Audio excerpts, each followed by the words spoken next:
What's up? Hello, I think we're live. Hello. Yes, excellent connection, they tell me. So they tell me it's an excellent connection. Hello. Oh my god, and the chat's actually working. Okay. We're gonna see. Because I went live like 8 minutes early so that I would be able to, no, don't do that. I literally... Okay, there's going to be some tech issues.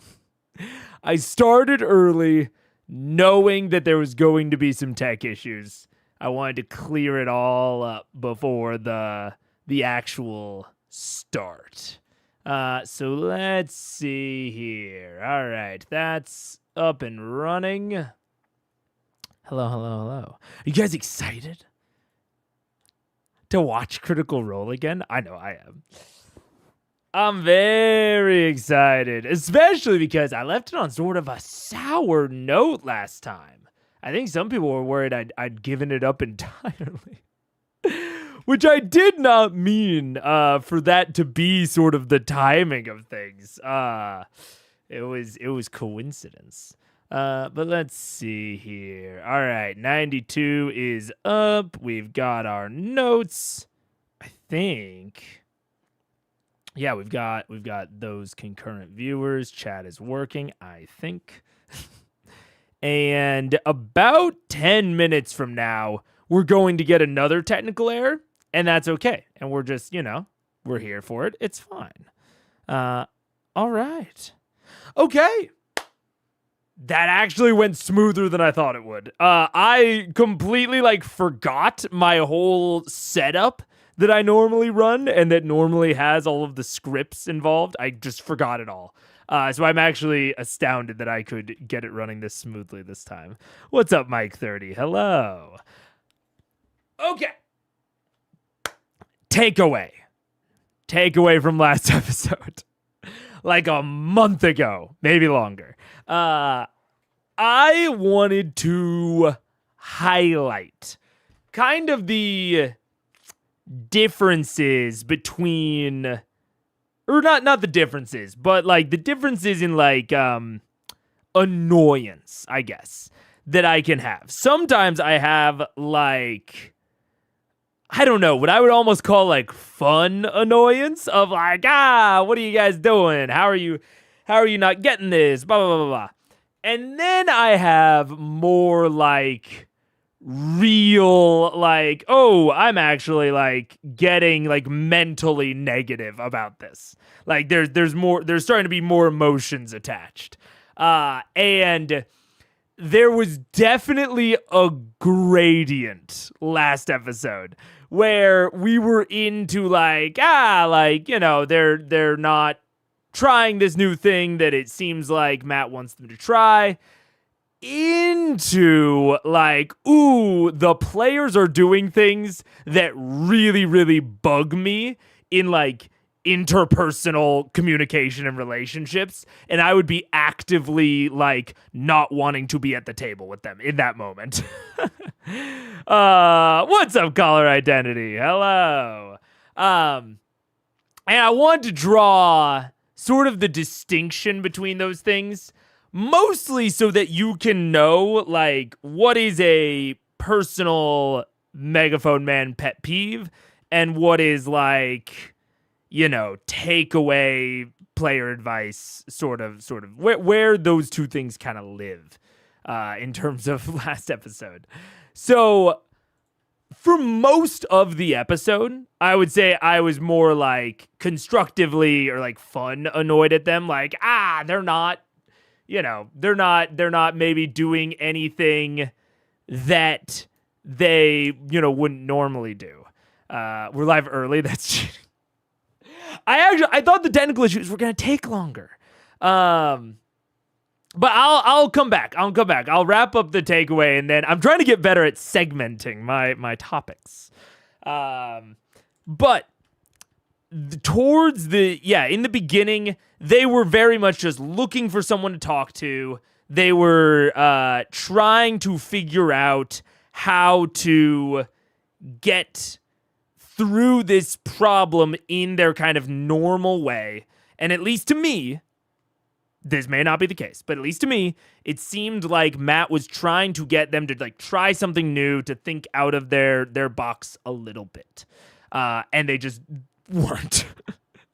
And that I think I can constructively talk about. Then at like the very, very end, the part where you might see my tone slightly shift is at like almost the very end of last episode, of episode 91, where, oh, by the way, this is episode 92. I guess I'll do the intro spiel afterward. But at the very, very end of 91, Keyleth is like, hey, I'm going to go fly around for a little bit as a bird. I'm going to scout some stuff out. And in my opinion, this is where it totally shifts into like how it came off to me and my personal, like, conversational, I guess, pet peeves. It came off to me like they were being very condescending and like patronizing to Keyleth. Of like, and, you know, in some extension to Marisha, for daring to do this thing. And condescension is already something that kind of, I think I have a little bit higher sensitivity to. But also beyond that, it is especially when, at least in my perception, it is like unequally applied.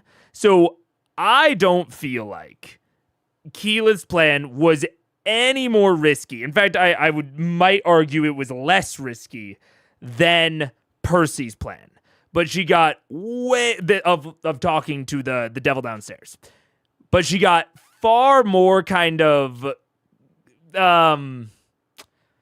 dissuasion or comments trying to dissuade her. Comment like kind of catty comments, I would almost say. Sort of, I don't remember any of the exact comments, but it was, you know, in terms of like, I go, hope you brought a backup character sort of vein. And that really bothers me, like on a personal level of, people treating what should be like otherwise peer or like, you know, two plans pitched by essentially peers.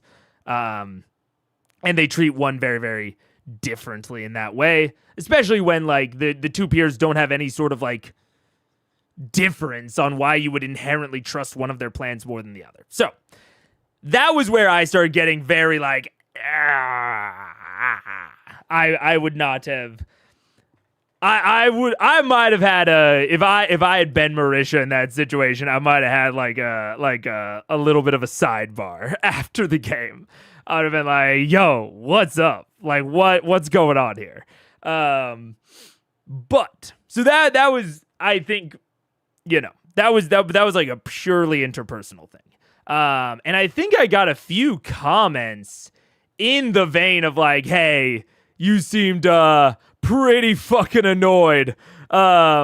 What's up? Or like, how would you, you know, maybe put this in a more constructive light?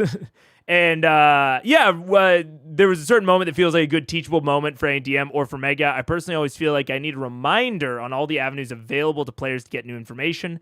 Mega, are you mad that the players aren't exploring anything other than talking to NPCs? So what other methods should VM and other tables try out? That was a comment from last episode. And I think there are several avenues that I somewhat identified during the session of like just standing there and like observing the patterns of behavior of the people in Dis. But even more than that, and this is something that I may not have suggested until relatively recently, because friend of the channel, Super Geek Mike, he recently put out a video that is one of my favorite videos. I mean, I haven't gotten to watch a lot of his videos, but one of my favorite videos that I've gotten to watch that he's ever posted, which was about, where is he? Ed Sheeran. Wait, let me get this pulled up. Ed Sheeran. And we watch the entire. This video is. We won't watch the entire video. But right around, is it here? Wait, where is it? Yeah. It's audience participation. This chapter, right around 16:23, right after the ad. Mike has a point in here about how Ed Sheeran like guides the audience.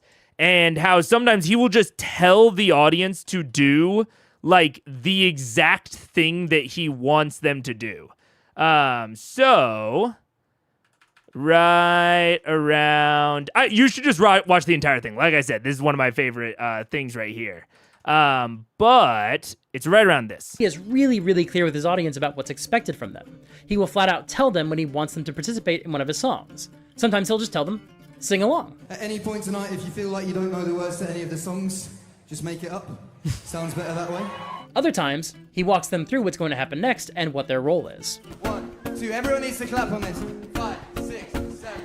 Everyone put your hands in. All right, I don't want to get copyright claimed like Mike probably did on this video, but this was, again, go watch the entire video. Shout out to Super Geek Mike, Warlock patron of the channel. But that kind of sat with me, and I think that would be my recommendation, especially because some people talked about, like old dogs learning new tricks and all that. They've been playing for a long time in this campaign. It's going to be kind of hard for them to pick up these new avenues of approach when their previous avenue of approach of just talking to people has worked for like 2 or 3 years. There is that is a long time, and this is very, very late to have them try new approaches. And the new approaches can still be interesting, especially in that vein, because now it's like it's a fresh new challenge. It can be a great way to spice up that later part of the campaign. But there is something to be said for they might just not get it. And you might have to take a page out of Ed Sheeran's book, Super Geek Mike's book, of, hey, as a DM, you might just need to say, I'm trying to get you out of your comfort zone a little bit. Just talking to NPCs is not going, that will still be an option. Clearly, it was still an option if they pushed hard enough. But there are going to be other avenues of approach in this kind of arc or in this experience within the city of Dis. That might just be like a worthwhile thing to say to players. You don't need to tell them what it is. You don't need to tell them, don't talk to anyone. Again, you don't have to lock off that path.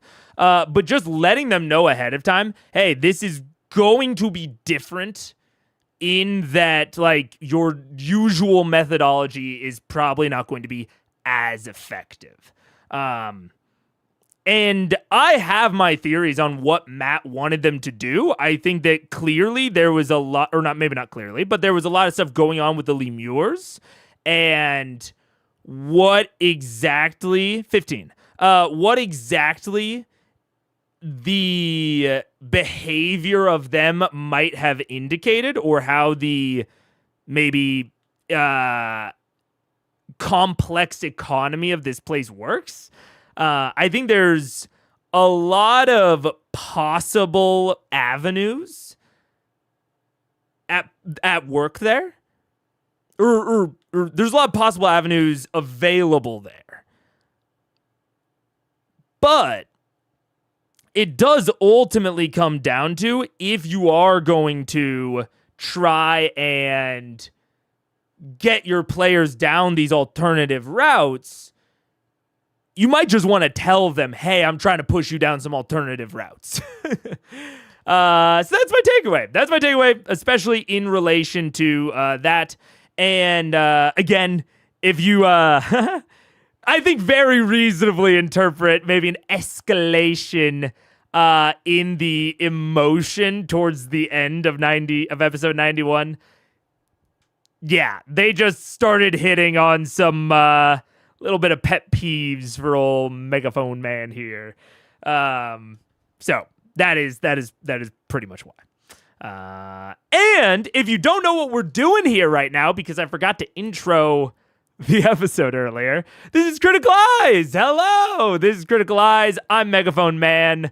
We're going to be talking about Critical Role Season 1, Campaign 1, Episode 92. We watch every single episode live on stream, so you can see Episode 1 all the way to Episode 92. According to my stats sheet that is a little out of date, we've spent about 830 hours. So it's a little bit of a lift. But that's what we do here. I've been DMing for a long time, and it feels like I've been watching Critical Role for even longer. But that's not true, because I just started watching Critical Role when I started this series. I had never seen it before, so we're coming in with fresh eyes, hopefully a fresh perspective. And that's it. That's it. Now let's read some comments. Especially in regards to the takeaway. Also, thank you for the year, Daniel. I appreciate it. Thank you. I think they struggle with decision paralysis, and the players have gotten better with it over the years. It definitely, I think that was a big thing, and decision paralysis can absolutely be. It can get exacerbated when you're in an unfamiliar scenario. And I think that the kind of aspect of, hey, maybe tell them, what's up ahead of time. Tell them that you're maybe going to encourage some alternative types of solutions ahead of time. Can definitely help with that decision paralysis. But there's a lot of other ways to go about addressing or combating that. Yeah. Why'd you choose that name, good sir? Mega? Megaphone Man. I'm trying to think of a concise way. A joke in high school. It's been my gamer tag for a lot longer than it's been my YouTube tag. It used to be slightly louder than necessary, man. Because I'm just very loud. I'm a very loud fella. In person. This is, you guys probably have honestly a different you guys probably don't even fully probably grok how loud I am, because the compressor kind of cuts it off. But I'm a very loud person. And that's why I'm here. I wonder if how limited they are in searching for info could be left over from changing from Pathfinder to D&D. Pathfinder has a lot more specific actions, whereas D&D has a lot more vague skills. Maybe. I mean, that could certainly be a factor in it. I will say, they've been playing D&D for going on 2 years. I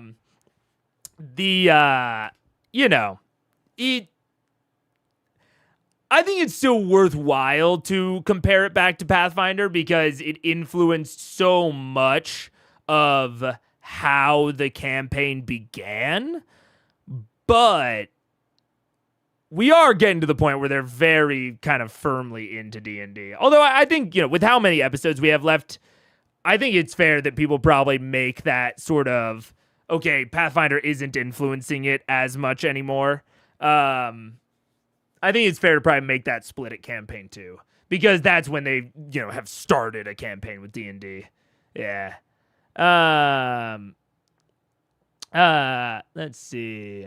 I think the only problem with that is to the game's detriment, but the actual play's strength. Matt will rarely go above the table like that. Especially at table. I fully agree. I think that, we don't know how much they talk above the table outside of the table. It seems low.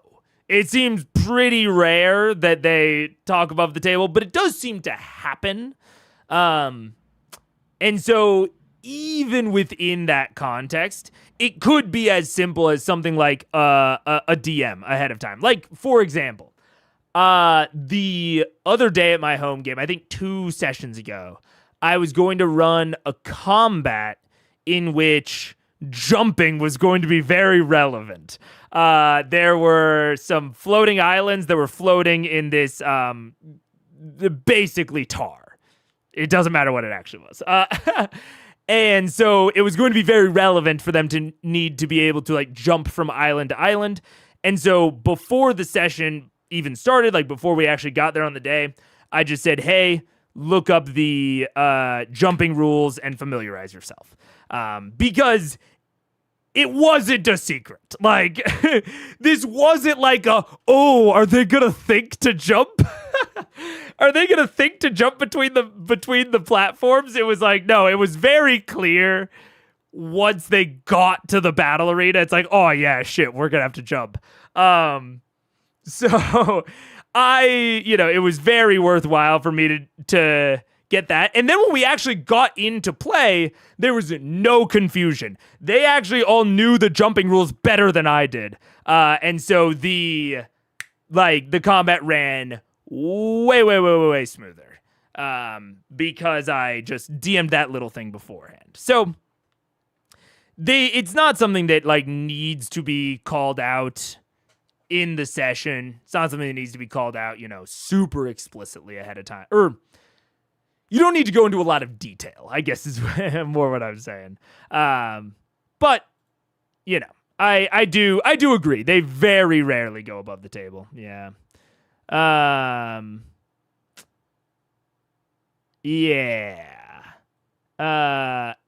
GMs don't want to tell their players things above table. We want to find a way to tell them in universe. That's a noble goal, but you have to be willing to just say it above the table when necessary. Yeah, I think I'm definitely in that vein, and it's why the Super Geek Mike video, the Ed Sheeran video, really kind of locked it into perspective for me of like, because I'm 1,000,000% that way, where I always want the world to communicate those things to the players.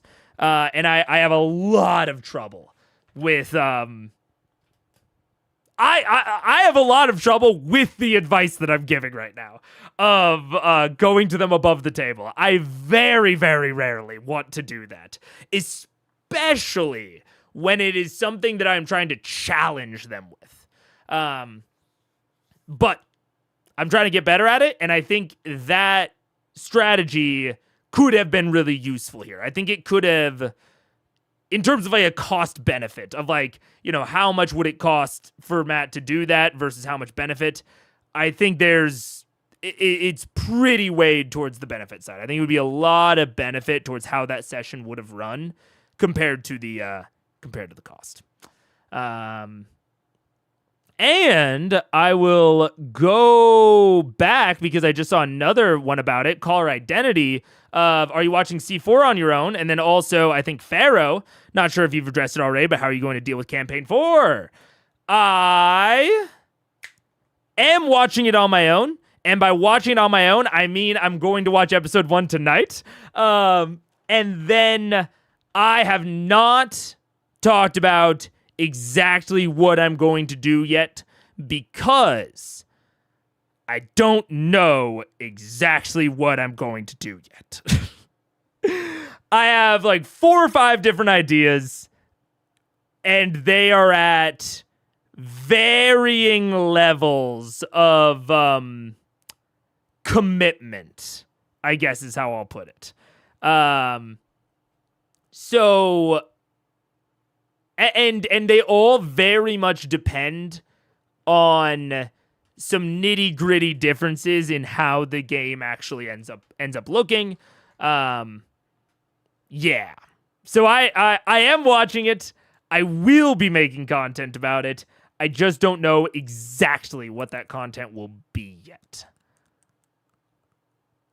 Yeah. So that is super specific. I know. Very, very, very, very specific. Very informative. All right. Let's see. Oh, tried out a method you mentioned on stream way back for travel using a bowl and the players putting in bits of paper. It was a huge smash hit with the kids I run for. Hell yeah, White Warrior. Love that. Love that. I'm glad. And I will say, I probably mentioned it back then, but I will reiterate that is heavily derived from Z Bashu's travel system. In fact, I think the way I presented it on stream, I think it's 1-to-1. I have a slight modification that I run with the rumors system that I have at my table. But yeah, the bowls and papers, that is Z Bashu. He's amazing. And I'm glad that it went well. Hell yeah. Let's see. Just for content creation's sake, I think the first 4 or 3 episodes have been confirmed to be overture. Yeah. I heard about that. So we're going to see. I will very much. Yeah, we'll see. I know that, like, in the long term. Also, thank you for the 17 months, Dr. Hoovy. I appreciate it. Thank you so much. But yeah, we will see. In the long term, I will definitely be making content on C4. I'm just not going to lock myself down until I can see. I still don't quite understand why you went AWOL. Can you explain it in hood language, please? My brain did not comprehend what you said last stream. Basically, I just needed to focus for like a month. I'm not good at multitasking. Is the really short way to say it. I needed to focus on coding something for like the long-term health of the stream. And not even the stream, the channel as a whole. I was basically making something that would make it a lot easier for me to post longs. Now, unfortunately, I don't quite have enough training data for it to be super, like, viable yet. But, you know, we're getting more every stream. I am essentially, I built a system that I am training on my own streams, on my own personal streams. And I need more streams that are like well demarcated. So that's what I'm working on off stream. But I wanted to get back to making this. So that's basically that's basically why I went AWOL. I loved the first episode. Hell yeah. I do think that I've improved. I think you've improved, Fat Yoshi. I agree. Yeah.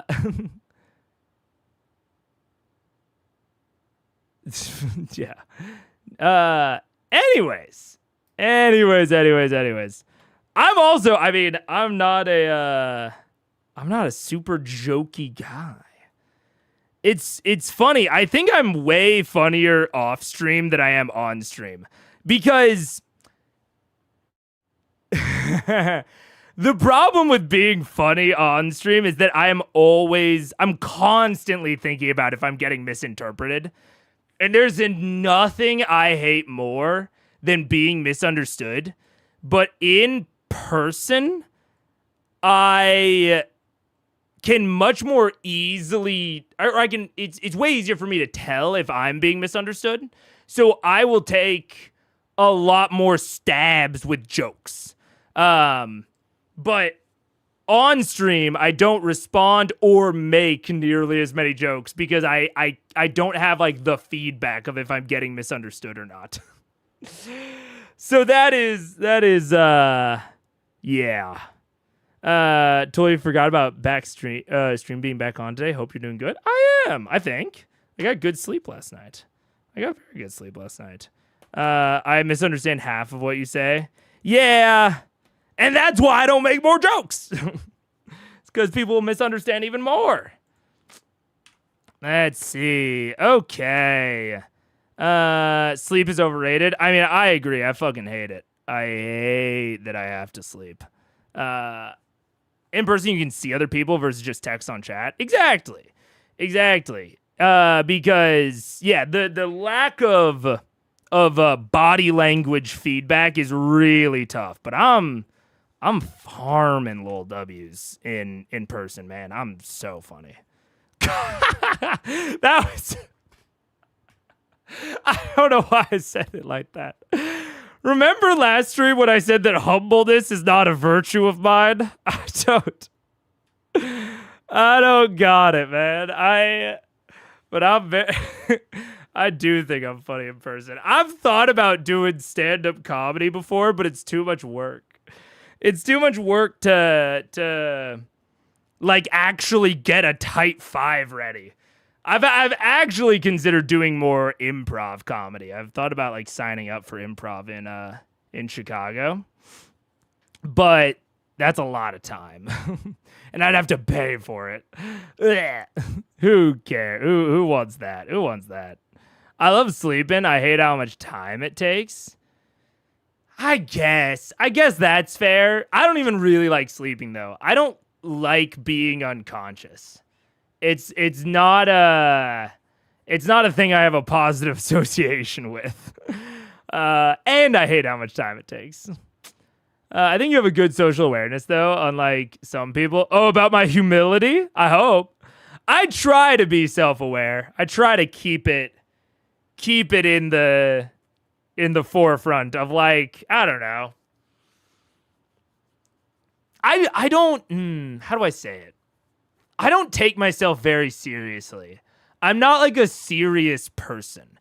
I like to think about stuff and I like to talk about stuff, but I'm just not very and I am very serious at times, but I just don't take myself very seriously. So it's easy for me to be like, yeah, I might be wrong, or I don't know. I might be being a little bit of a bullshitter here. Who knows? Don't do improv. I tried that shit. They made me do shit for extra credit. I literally created a scene of my homie robbing a pharmacy to get drugs, and I almost pulled out my. That sounds like you gotta work on separating the fantasy from the reality. I've done improv before. I was in a improv troupe back in the day. But that was when I was in high school. I had so much more time in high school. You're the most humble person ever. I'll take that. That feels accurate. I'll take that. It can be hard when you don't get visual feedback when chatting. During COVID, our D&D group needed to have all the video cameras on so the DM could see how we were reacting. Yeah, it's tough. My D&D party, a lot of them don't have the best internet, so they can't have their cameras up. And it's way harder when you don't have that visual, like, body language feedback. Yeah. There's also selection bias. We tend to know the people we're talking to in person better. Therefore, they're all often more willing to interpret what we say graciously too. That is true. But I even when I'm meeting new people, man, I am like, Paige is very extroverted, but she's very shy in public. And I'm very introverted, but I'm very boisterous and like gregarious, I would say. Very blah in public. And so people, I even get like too jokey when I first meet people.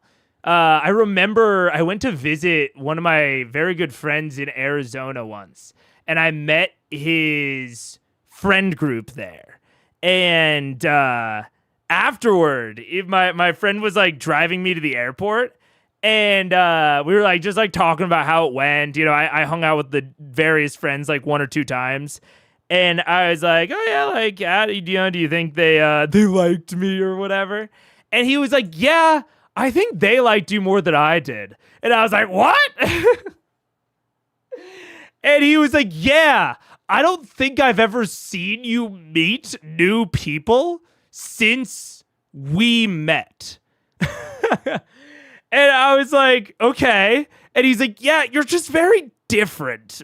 I've realized, like, when you're meeting new people, you're kind of like a clown. And I was like, damn, okay. Like, tell me how you really feel, bro. And he's like, yeah, you're just like making jokes all the time. And you're never like, you know, whatever. And I was like, yeah, no, that's fair. Like, he was dropping the truth the whole time. And then I did a video recently for an unreleased thing that you guys will see at some point.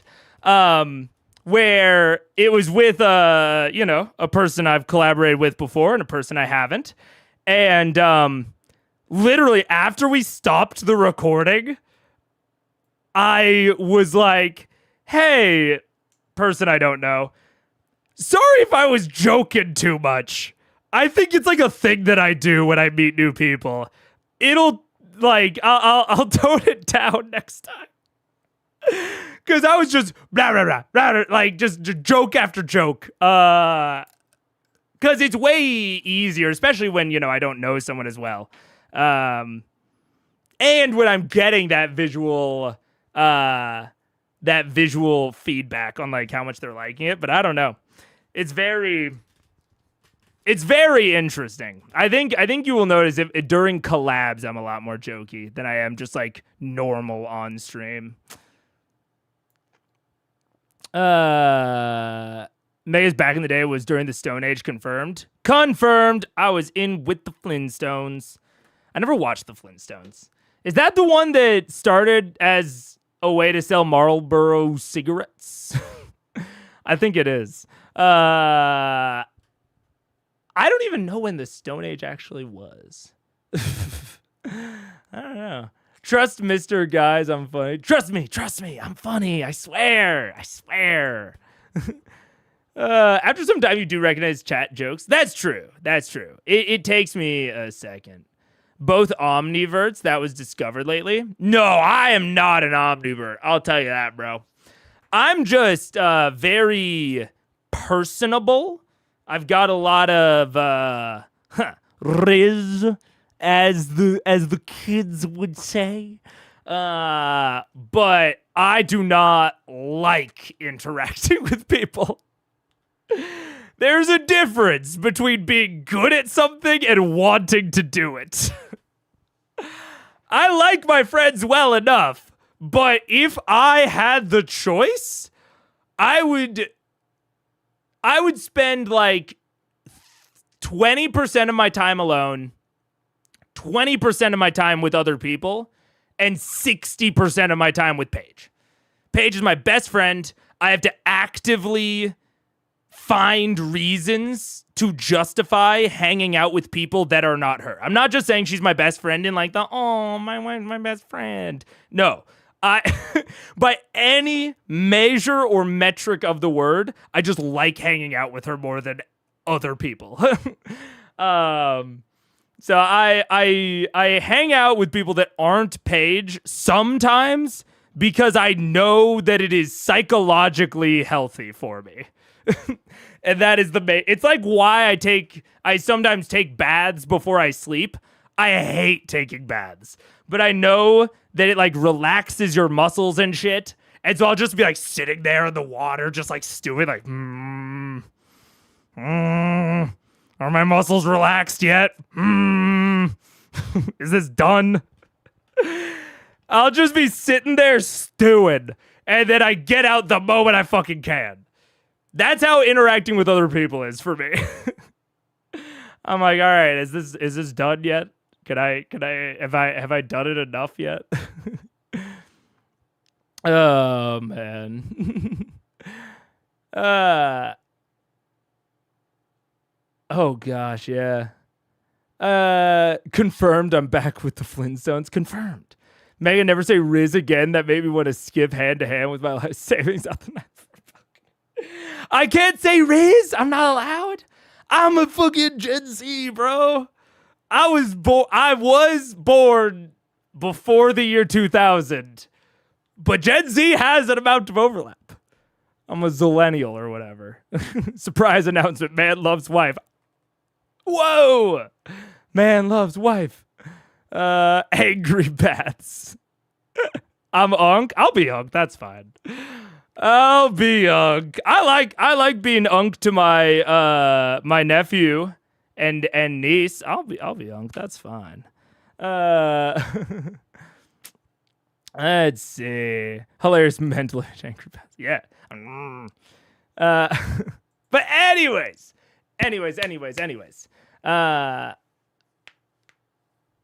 Oh, wait. Amarok just said it, man. If I have to interact with people, I might as well try to be liked just to avoid trouble. Just have to be good at reading people and adjusting, and I don't mean being manipulative. No, I'm 100% on your wave, Amarok.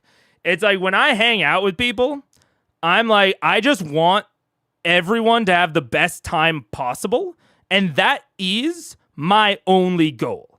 I don't really want a lot of things very often. Like, kind of period. I very rarely, I'm a pretty go with the flow type of person. I don't have like huge preferences where people are like, where do you want to eat? I very rarely have an actual preference. So yeah, it's just like, I want to be liked more because people like hanging out with people that they like. Like, I want to improve the general vibes of the situation at all times. That's like my main goal, is to just be like a net positive to the situation. And that's like really it. That's all I want out of any given situation. I don't really have any other, or any given social situation. It's like, if I want to, I'm trying to think of a different way to phrase it. Like, if there's a video game that I want to be really good at, and like I want to get a really high rank in, and I want to be very competitive, if I am like actively scrimming and practicing for that, and like the goal, the thing that I want is to win, I will normally do that alone. If I'm playing with friends, the goal is to like have a good vibes time. I don't care if we win or if we get a lot of rank or elo or whatever. The moment that I'm in a social situation, I just want the vibes of that social situation to be maximum possible, you know? The accusations were finding my wife attractive. Oh, lol. Yeah. They said that because my Stardew Valley go-to spouse vaguely looked like my real life. I get it. Megan not escaping the casual man who is a loving husband allegations. I just don't want to be at the bottom of the leaderboard. Yeah. But anyways, okay. We're actually going to get into it. We're going to get into it nice and early. 45. Mega is 27. Is 27 Unk now? AKA pushing 30. 27 equals 30. 30, you're almost not even able to have kids. You're not able to have kids, you're Unk. That's it. I guess I'm not Gramps. I'm not like Boomer, I suppose. That's crazy. That's crazy. 30's a midlife crisis. Okay, I'm trying to think if this is too sad to say or not. Because I don't find it sad, but I feel like other people might. All right. I'm going to preface this with, I don't feel sad about this, so you shouldn't either, because it's me. All right? It's all about me. There was a really decent shot that I was going to die to tumor-related illness like 4 or 5 times between 15 and 20. And I used to be someone that was very obsessed with like how I would be remembered, my legacy. And when I went under for my 3rd back surgery at 20, like multi-hour go down back surgery, something, I don't know if it was the fucking chemicals, but something changed in my brain chemistry at that point where I was like, oh yeah, like I should just be dead. Like at this point, I should just be dead. This is the Doctor Strange, this is the one universe where I'm still alive.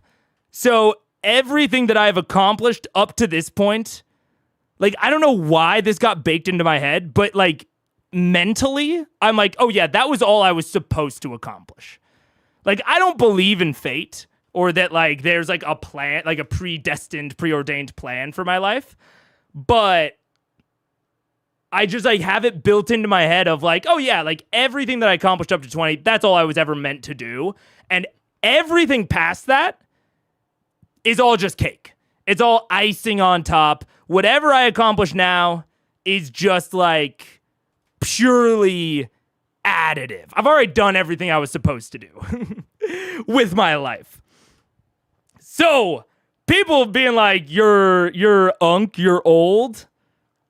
I'm chilling, man, because I was supposed to die young. I was supposed to die young. Calling me old is just like calling me successful in my head.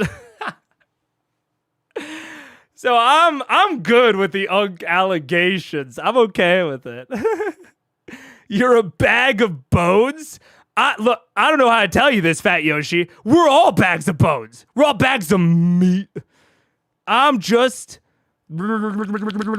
See this? Meat. All right? A dog bit my cheek out right here. I don't know if you can see it. Probably looks a little bit like a pimple. It's a scar from where my cheek reattached itself after a dog bit it out. And and I know exactly why it bit it out. It's because I'm fucking meat, bro. I'm meat. I'm the same shit that's in its bowl. All right? We're all meat. Okay? We're all meat. We're all bones. And none of us are going to live as long as the billionaires. Fucking Xi Jinping and Vladimir Putin are talking about how they're going to live to 150 with organ transplants, with blood boys. We're all children compared to them. They're going to reach a new status beyond Gramps and beyond Boomer. They're going to be living way longer. All right? So we're all in this together. Whether we're unk or what's the term for not unk anymore? It's just normal people. Is that how the Gen Z talk about it? Is it's just like, yeah, we're just normal. And everyone else older is unk? Maybe that is. Lil bros under 13. Oh, wait. Okay, wait. Okay, under 13 is lil bro. 13 to 17 is YN? What is YN? YN? I don't know. Then big bro, then unk, then Gramps. Anything over that is, I don't know. Anything over 35 plus. Okay. All right. I have an ear scar comparable to your cheek scar. Same exact story. There we go. I was holding, me and a dog were playing tug of war like this. And I had the rag and I got the rag away. And then I was like, you can't get the rag. And I held it right in front of my face. And he got the rag as well as some other shit. It was my grandma's dog. It was on Christmas too. And they rushed me to the emergency room because I'm bleeding everywhere. My cheek's gone. You can see my teeth through from the outside. It's crazy. And we get to the emergency room, and the only thing I keep repeating is don't put down Toby, which is the dog. I was so scared they were going to put Toby down. I was like, it's not his fault. It's not his fault. I held up the rag. And you know what? I was fucking right. Because when I was after they fucking reattached all that shit, some cops came around because they have to if there's like a dog attack like that. And they were like, they asked me about it. And there's a chance that they would have had to, but they didn't. Thank goodness. The dog was cool. He lived like 2 or 3 more years, bit me 2 more times. Me and that dog, man. We went back. It was a little Boston Terrier that my grandma had. He was cool. He was cool. Gave me several scars. I think, yeah. Wait, no. Oh, wait, I think this is a human bite. I'm trying to remember. I have another, I don't even think you can see it in the light. I have 2 more scars right there. They are either a human bite or a dog bite, and I can't remember which. Because I did have a human bite my arm once, enough to draw blood. Kinky or hobo? Neither. Neither. Neither. I had someone in a headlock, and they bit my arm to try and get out of it. And it didn't work. Because at that point, I was dealing with chronic pain constantly, which is a whole other thing. And so they just like kept like, and then I think they eventually passed out. I actually don't remember. Also, I don't know why my fucking graphics driver keeps going up and down. I'm laughing, crying. I need you to know that. Am I being funny? Am I getting there? I'm actually funny. Let's go. You can just Google what a YN is. Oh, geez. Should I do that off screen? Did Megan just confess to murder? No, he lived. He's still alive. He was, and we were buds. We were buds. That is actually the twist of the story, is that we were friends. Okay.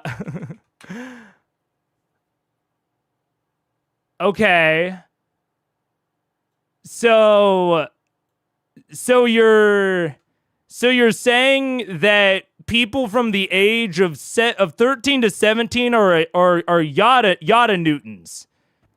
Okay. A unit of force equal to 10 to the 24th newtons. That feels big. That feels like pretty good force, I would say. So okay. I mean, that's honestly, I would say that's pretty, not self-congratulatory. What's the word? Also, yes, I know that that's the wrong Wyatt. We're friends. Look, I haven't kept up with him. I don't know what's going on. Last time I saw him was at a frat party in college that he snuck me into. And that was it. You've been through stuff when you don't know what bit you. Yeah. I've gotten bitten a weird amount of times. That's fair. I'm just not very how do I say it?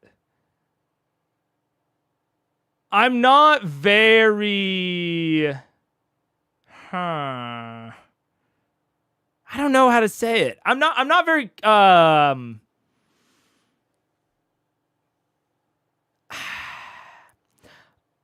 don't remember the last time I was afraid of something, which is not like good. I don't think I have a very honed fear reflex. And so I will often do things that a more honed fear reflex would probably prevent me from doing. Yeah.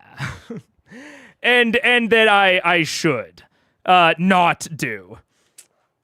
May I come to South Tel Aviv will remind you? Yeah, I'm sure. But I also don't go out and like do a lot of stuff. So I'm not like exposed to a lot of situations where I would get afraid. I don't know. I just don't have that heavy of feelings, I guess.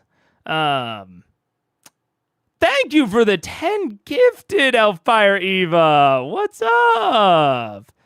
Thank you. I appreciate it. Oh, man. We got to get into this. We're almost at the break, which always happens. I have a fear of disappointing people I care about. I used to. That also kind of dissipated with the around the 20s, when also like my fear of not having a legacy dissipated. I think a lot of my fear dissipated once I mentally decided that I'm living longer than I should have.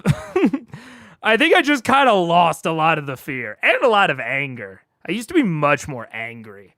I think the last time I can remember being angry was like 7 or 8 years ago.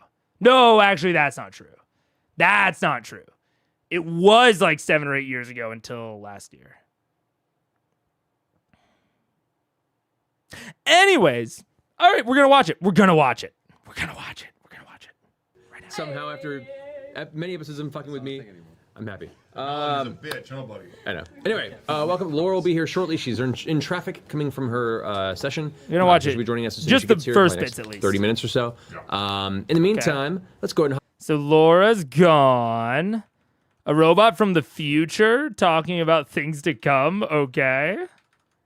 We're going to go 210. Also, I did not look at the first half length. 128. That's pretty good. That's pretty reasonable. Also, 136, also pretty reasonable. Holy shit. This is a very reasonably timed episode. CR? Who is this? Imagine if we had that big break at a half ep. I wouldn't have. I'll tell you right now, Daniel, I would not have done that. In fact, I can't remember my mental sort of distinction, but I actually think I probably thought about going on the big break during the 91 half ep and then didn't because of the half up, if I had to guess. Oh, Sam's not here. Oh no. I'm sorry. I think you mean What the fuck? Sam 3000. You ready? Greetings, humans of the year 2017. I am sentient advertising mechanoid 5000, and I am from the future. Sent from the planet Loot Cratopia to ensure you simple humans choose the correct time path. Does the After the playback water speed war even of work? Let's see. 2018, Probably the not. oil apocalypse of 2019, and the Oprah Winfrey rebellion of 2020, your world was plunged into a hellscape that lasted 2,000 years.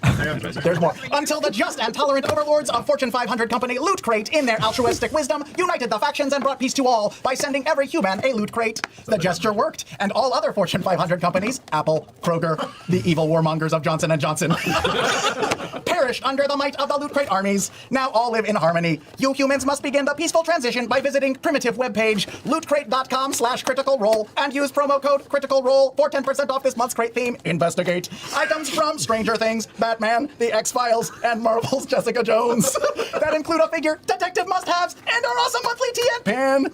I must return to my timeline until we meet in the future. Good crate, and may the loot be with you. Bleep blop blork bleep blop.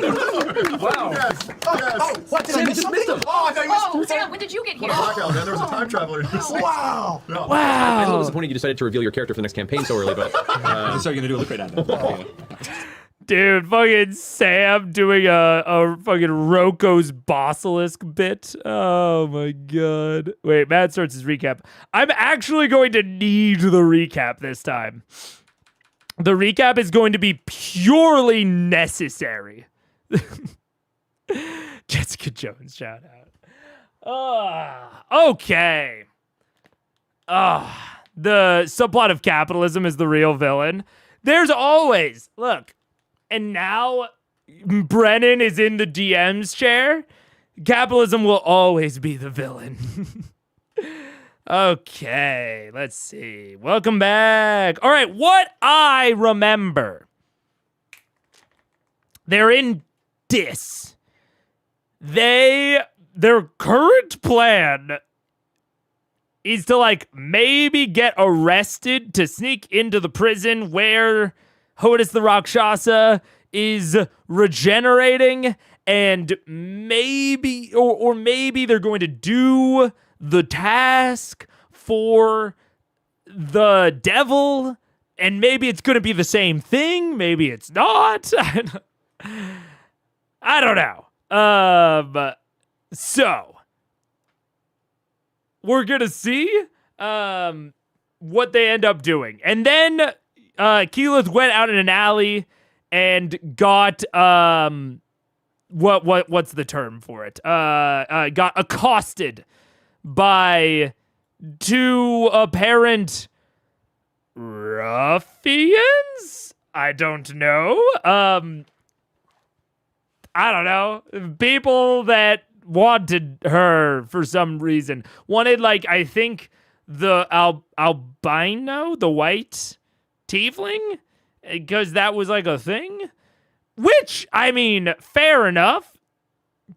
not a terrible excuse to get the players kind of back on board is by taking a seemingly small decision that they made and kind of pumping up the stakes, I suppose you could say, of it, or the results.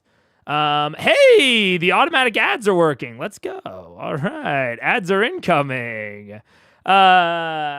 So we will go on ad break really quick. I'm gonna get some hard-boiled eggs, and then we will come back. We will watch the recap, and then we will get rolling with it, get partying with it. Also, as Daniel said, have not watched Ep 1 yet. I will be watching it probably tonight. We will see. What will you do with those hard-boiled eggs, Mega? That's none of your business, Amarok. And frankly, I'm offended that you even asked. All right. Maybe keep your questions to yourself. Maybe don't be asking about a man's eggs, okay? All right.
What's up? I'm back, and I also had to change because I was way too hot.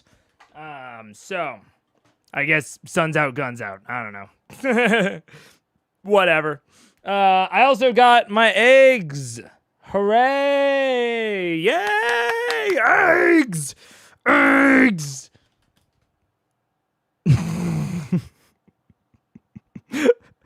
Let's watch this now. Vox Machina in tying up loose ends after the end of the Chroma Conclave and the completion of it's a little Arente, fast. they knew that there Holy shit. was out there somewhere in the hells an infernal being, a I'm not used to it yet. that I they gotta had turn it encountered down previously for in a the past, and was going to eventually claim vengeance on them if they did not get to it fast. As such, through their research, they found that it most likely seemed to reside on the second layer of the hells, Dis, ruling under Dispater, the one of the archdevils. And after gathering your materials, doing a bit of prep, you transitioned into the actual plane of the Nine Hells of Bator, into the city of Dis. Upon wandering the streets and trying to blend in through various alterations to your physical forms, you eventually found your way to, after avoiding a couple of possible confrontations in the street, to a tavern-like location, where you decided not to order the meats that were being devoured by a couple devilish entities, and instead the other thing, which involved both Tyrion and Keyleth having their first taste of soul. Then eventually Percival on the way out, too. You encountered the owner of the establishment, a dark-haired, red-skinned, horned gentleman, wings folded against his back, who was eager to rent you a place to stay for the time being. And you guys decided to figure out what your plans were. At which point, Freddie and Greg, Percival and Grog, went downstairs to have a conversation with this entity where it revealed himself to be named Ibkesh and was interested in possibly working out a sort of a crisscross quid pro quo type negotiation with your team. After returning to discuss the possibilities of this up in your chambers, Keyleth made her way out to locate the possible location of Hodis as a workaround. As she exited the front exterior of the establishment and went to an alleyway to attempt to transform, she found herself followed by a chain devil and some sort of a somewhat scarred and mutated-looking dwarf. They confronted you and were asking about their interest in the White One, speaking about one of your companions, Vax, who had taken on the form of an albino tiefling when you entered the plane. We left off at a tense moment, and that's where we pick up this week. As you stand in the darkened shadow. Yeah, and I'll reiterate it. I think, especially given the general, I don't want to say lack of lateral thinking, right? I don't want to put it that way. But like, given the general seeming, it seems like they really did not want to really approach a lot of alternative options. And even when like Keyleth was going off looking for these other options, they're not seeming super into it. I think good on Matt for identifying something that seems plausible enough to have a group follow them, and they can either pump that group for more information because now that group is going to come up and interact with them, or they might be able to get, the equivalent of like a key card that lets them into the back area off of like one of the corpses if they end up fighting these people, right? Like, this is having two people be actively interested in them. No matter how it winds up working out, is an opportunity to give the players something. And especially when it's like these two, like a chain devil and this random mutated dwarf. I really doubt, I think the chain devil's like a CR7. They're gonna be pushovers. So it's an easy enough way to, or it's an easy enough excuse to give the players something, is to introduce these people and make the rationale of like, why are they following the players? They're interested in Vax. Or, Vax's disguised self. And, even that is theoretically additional information, like the fact that they are even interested. I don't think it'll be overly relevant. But that is also, the fact that they are interested in them because of Vax is information in and of itself. So yeah. Uncomfortably hot air in the center of this alleyway behind these buildings, crushed in these very thin spaces, with what looks to be a thinning exit behind you, and these two devilish entities, or devilish entity and some sort of a messed up dwarf, kind of beginning to flank you with what looks to be grotesque murder or thrill of coming pain in their eyes and faces. What do you want to do? Had lots of time to think about it. She'll talk her way out of it like she always does. I have a panic attack is what I wanted to. All right. Fuck me. Okay. That's a good way to start. Oh, don't fuck this up. Don't fuck this up. I'm going to continue with my original plan. Getting cotton mouth. And and I'm going to slowly start from the top down forming. What Shut are up, you Sam. using? What are you using? This is rough already. Are you using Alter Self? No, and I use shape change. So you're casting Shape Change? Yes. Okay. So as they begin to... Right? Because I can't alter self into an area. No, you cannot. But you did not quite cast Shape Change last time. Right. We had spoken, so you're doing it now. So I'm doing it now. Okay. So, as they both begin to kind of slowly flank from the sides of the alleyway, and you're holding your ground, insisting that this white one they're asking about belongs to you, they didn't seem to buy your attempt at claiming territory. So you begin to mutter the incantation beneath your breath, your hands move, and you watch as you do so, the chains of the chain devil begin to continue to grind and shift around it like 100 serpents of grinding metal. And the dwarf figure, she kind of being sauntering up on the other side with this heavy limp as you watch the flesh kind of tearing with small tendrils, kind of revealing beneath, like a series of worms are almost emerging from various folds and gashes in the flesh of the arm. You complete your shape change spell as they're pulling it on you. What do you turn into? In Aaron, yes. Oh, okay. What's the... Is that thing that we fought in the Oh, city shit. last? Yeah, they have challenge level 12, so you can do that. Okay. So, There was like the devil that we fought, and then with 15. yeah, the one that the pit fiend summoned next to it. So you have actually encountered it, so you can do that. So, yeah, the one that you squared up against with for most of the time. Yeah. as you finish the incantation, your skin goes to a pale white, your eyes becoming dark, deep red with these little burning golden coals for pupils. The rest of your skin grows fair, but thick with a very, very fine series of scales across it as these giant black red wings emerge from your back and unfold. As they extend past you in both directions, kind of enveloping both sides of this alleyway, both the chain devil and the dwarvish entity kind of stop in their tracks and take a couple of steps back, looking at you intensely. You know, I never did catch your name. What do they call the two of you? Make an intimidation check with advantage, Yeah, absolutely. because you look like a higher ranking devil. Absolutely. No, I mean, great strat, and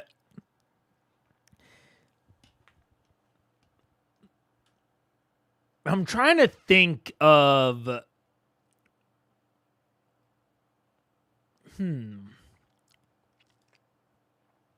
don't know. I think I actually need to let it play out more.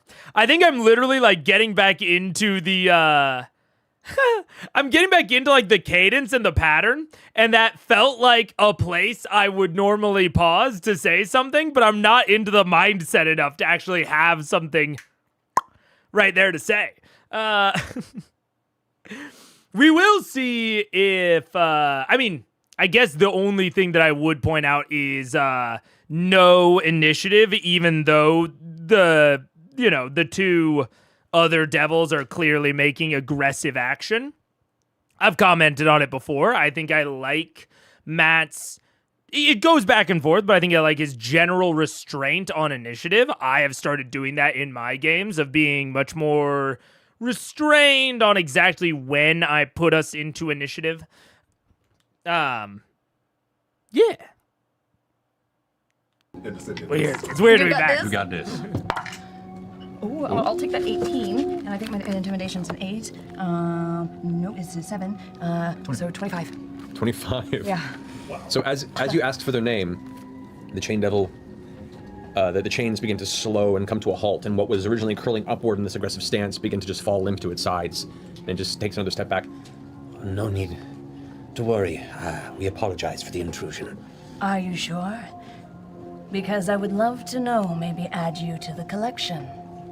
The chain devil kind of bows its head and begins to step back, and you see it ushering its hand this way towards the dwarf which is kind of looking confused and begins to hobble backward, and they both just back out of the alleyway in a very submissive, apologetic physicality without even saying a word.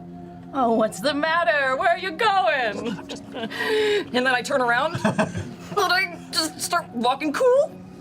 But I'm cool. You can fly. Yeah, I can fly. But that's also, this is a concentration spell. Yes, it is. So I can't do, what? Very, I mean, speaking of the info that they may or may not get, obviously, out of this, quite little information there, even though she ostensibly succeeded on the check. Although, it kind of depends, right? If that was just kind of like a resource suck obstacle or an alarm type obstacle, like that could be that combat, like symbolic, or not symbolically, but like within the, I guess, sort of challenge space of this interaction or of this entire area could be equivalent to like, in Baldur's Gate 3, one of the goblins going to like ring the alarm to get everyone else into initiative, right? That combat might not have been a... Yeah, Because the only thing she got, really, for a pretty creative spell usage and a really good intimidation roll was that she got to avoid the combat, which means that, like, the combat must have been threatening in a way that I am not quite grokking. And to Matt's credit, the players are clearly, like, intensely paranoid about sticking out and about, like, making too much trouble and, like, drawing too much attention onto themselves here. They're clearly very, very paranoid about that. And so the reward of it being a very quiet ending might just be enough from their perspective. It's hard for me to really fully get into that perspective because I am so, like... I'm so firmly in the mindset of, like, they're honestly being too careful. They are way underestimating the scale of their own power here. So I'm, like, very firmly in that mindset. So in that mindset, I'm like, well, they didn't really, like, get shit for that. But if you are, and I mean, Matt's had plenty of time to think about this and to think about the types of consequences he might deliver from this interaction. And there is something to be said for, like, I think he is, or I guess maybe the generous way to read this is that he is accurately gauging the things that his party is afraid of and giving them rewards in that mindset. Like, the reward for a good action within this encounter is that the encounter stays quiet. It stays isolated to that alleyway, and it doesn't draw any further attention. Yeah. I'll interpret... I think that's a very proper and a properly generous way to interpret it, yeah. I have a different interpretation. The PCs were acting like the only option was keeping hidden. Hey, while I was typing that, you came close to saying, yeah. That was to show them they can interact with denizens and get out unscathed. Oh, that is... Okay, that's a little different than I was thinking, but that is fair. That is fair. Is like, hey, they can interact with people, even people that have, like, clear murderous intent, and if they interact properly, they can be okay. I interpret it as probably prod to be slightly more risky. Yeah, I think I'm getting what you're saying. But yeah, I mean, it's interesting because they've interacted with a few denizens so far, and she spent quite a lot of resources for me to fully buy into that, but, or maybe not buy in, but like to like fully and wholeheartedly agree with that. But I can see something in that vein. Yeah. If I were in their place, I wouldn't avoid combat solely because they're doing XP leveling. Yeah, I don't think that they're in that mindset. just to be perfectly honest, I think that's a fair mindset.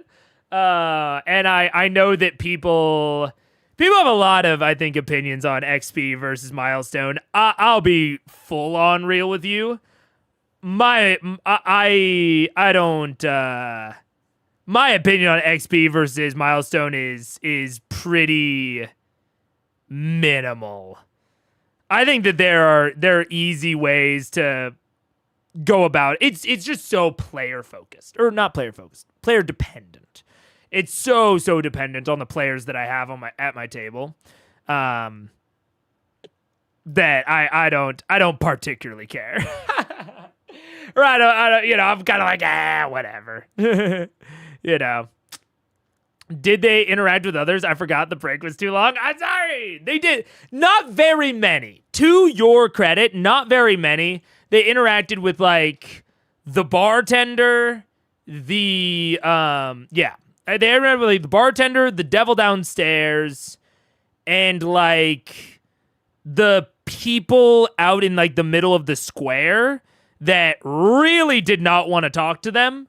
But there was no, like, bad consequence for them talking to those people. No, I think there's something to be said for, like, he's continuing to try to show that they can get out of things unscathed, but it's certainly not the only example. I thought they were just wandering randomly and not knowing how to find the path. Well, also that. I mean, if I'm being real, also a little bit of that, yeah. I'm always in the progression goblin mindset. Yeah, and I mean, I think it depends on how fun that is to you. Like, I think for a lot of people, progression goblin is fun, but that is also like a very sort of specific tone for a game that I am more than happy to run. I'm more than happy to run a progression-focused game that, like, really leans into, like, the power fantasy aspect. But I think it really just depends. Yeah. I look at XP leveling as an antiquated thing of the past. I wouldn't go that far. I mean, I think there are downsides to milestone leveling. That XP leveling does. I think it has its benefits, especially, again, depending on the tone you're wanting to evoke. I think it has I think it has some amount of place. I mean, not, hey, let's get it back on there. It's Blades in the Dark mention time. In Blades in the Dark, the Blades in the Dark leveling system is much closer to XP leveling than it is to milestone leveling. But there is kind of a reason for that, and, like, I think it works within that system.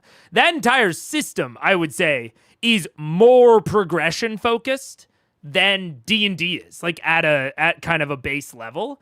Especially because in Blades in the Dark, you can lose progress. Like, you can, like, D-tier, or D-tier. Like, if you go up to tier 1, something can happen within the story that can bring you back down to tier 0, or, tier 2 to tier 1 or whatever. So leveling is more, like, XP focused, but that is because the entire system is sort of that. So within D&D, like, right now in Saltmarsh, we're using milestone leveling. But I don't think the game would be that much different if we were doing XP leveling. I would probably have more combats, which I think would be an overall negative thing for the tone. Like, I think the amount of combats that we have right now is pretty good. So yeah, I mean, I'm not running it right now, so I won't spend too long defending it, but I think it's mostly a tonal thing, for me at least. XP is just too much work for me. I'm with you on that. Plus, with it being Keyleth, her successful social interaction is a bigger win than with others. That is certainly the tone that is being struck. I mean, we even heard it a couple of seconds ago with their interaction of, like, them making a joke about Keyleth's social aptitude. And while I think that there may be, I don't agree with their mindset, but as a DM, you do have to be practical and just be like, look, it kind of doesn't matter what mindset your players, or what mindset you want your players to be in. At a certain point, they're just in that mindset, and you gotta deal with it and handle it. So, yeah, just having Keyleth have like a very graceful social win is in and of itself inherently kind of viewed as more valuable to the table as a whole. Again, I don't know if I really fuck with that, but they're clearly in a different mindset than I am. Yeah. My experience, pun intended. Imagine going session and losing all of your physique because you spent enough to lose a level. Wait, what? Oh no, I lost the plot. I lost the plot. No. Physique. Going shopping. There we go. You spent enough to lose a level. That's not exactly how it works, but it's not that far off. Yeah. But also, to be fair, in Blades in the Dark, there isn't shopping. There are just lifestyle rolls, baby. You don't individually track gold like that. I mean, you do, but you don't. Anyways, I actually have some plans involved with Megaphone, or with Megamind, the thing that I was working on coding the past month. I have some plans kind of with that to allow you guys, to allow me to actually show off Blades in the Dark better, so you guys can actually have a better idea of what the fuck I'm talking about when I talk about Blades in the Dark. Anyways. Okay, so I'm gonna, as I kind of, is anyone looking around? Anyone looking around right now? Make a perception check. God damn it. 22. 22. You glance up, and right on the edge of one of the 3 to 4 story curved iron towers, you see what appears to be an impish-like creature perched on the end with what looks to be faint, shimmering gold armor that's just peering down at you from the top of the alley.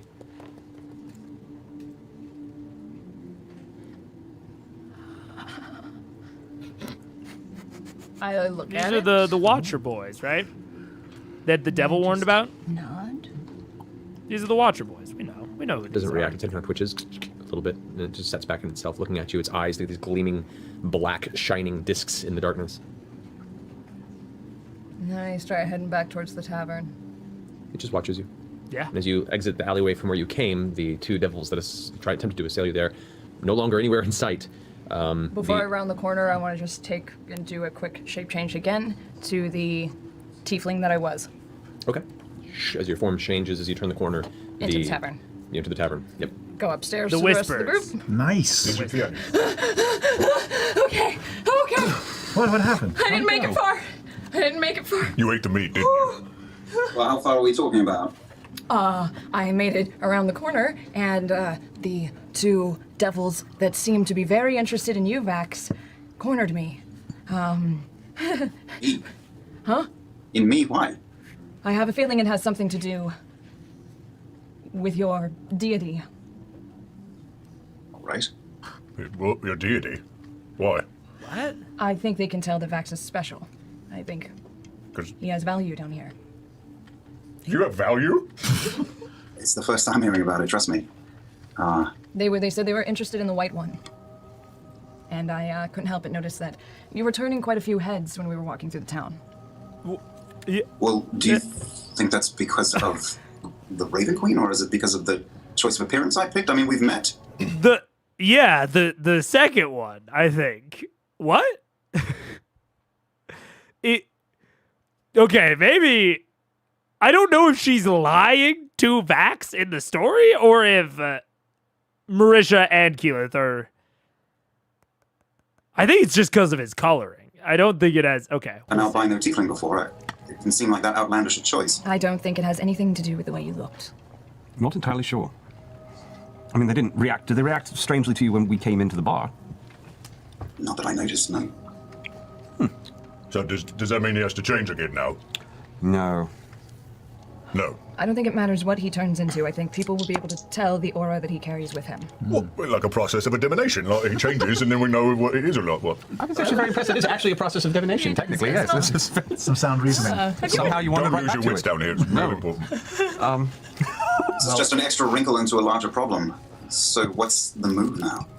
Well, I can do this for about another 55 minutes. Before we'd have to sleep, Well- before I can do it again. Do we have to go anywhere? You know, I think I may have realized possibly why they are so worried and paranoid about what is going on down here. Because you guys are right. She does have a theory. She's got a working theory. Marisha attempting to link the interaction to the story couldn't be me. I've never tried to do anything like that. But I think, because I was just thinking to myself, man, it's so wild to me that they are so paranoid about how dangerous this place is, especially after they learned that it's like the interdimensional trading hub of the hells, you know? It's so weird to me that they're so paranoid. But thinking through it, I was like, well, they've been to so many other planes, but also every time they've gone to another plane, they have, maybe not every time, but a lot of the times, they have interacted with something that was either too powerful for them to handle or just very, very, very dangerous compared to what they had faced before. So it's like, even in the plane, the elemental plane of fire, the first time that they went in there at the Pyra, they saw Thordak, and they didn't realize it at the time, but they saw Thordak, and like the entire plane seemed to want to kill them. Obviously, the plane of water with the Kraken very, very recently. Even the Feywild, yeah, they kind of took down everything that they saw, except for Artagan, who was like just rolling with them the entire time and was ostensibly some sort of demigod, and they had no idea the whole time. And in retrospect, in their heads, oh my God, we were in danger this entire fucking time, and we had no idea. And then they go to the city of Brass, and they nearly eat it to the pit fiend. Yeah. And I mean, the entire city of Brass interaction was incredibly dangerous for them. And the city of Brass is probably the closest kind of avenue to the hells, or the closest comparison. And all of this is to say, you know, I'm sitting here like, man, why are they so afraid? But to be fair, the last few times that they have gone to the hells, or gone to another plane, they have been in pretty extreme danger, kind of from the jump. And they've had to be very, very careful. So maybe I'm being a little bit harsh on how careful they are or are not being, but I don't know. I think they just don't trust Keela to hold her own. I think this was Vax out scouting and talking. No one would fight him on it. I mean, I also agree. And that is what I was getting annoyed about at the end of last episode. Which is insane. But yeah, I do think that is like a weird, pervasive feeling that the table seems to have. That like they also didn't have it about Percy like talking to the devil. I mean, yeah. So I don't know, but it is very interesting because even like separate from that caller identity, I'm even thinking about Marisha's mindset of like thinking that everyone in this plane of existence can just boom detect that Vax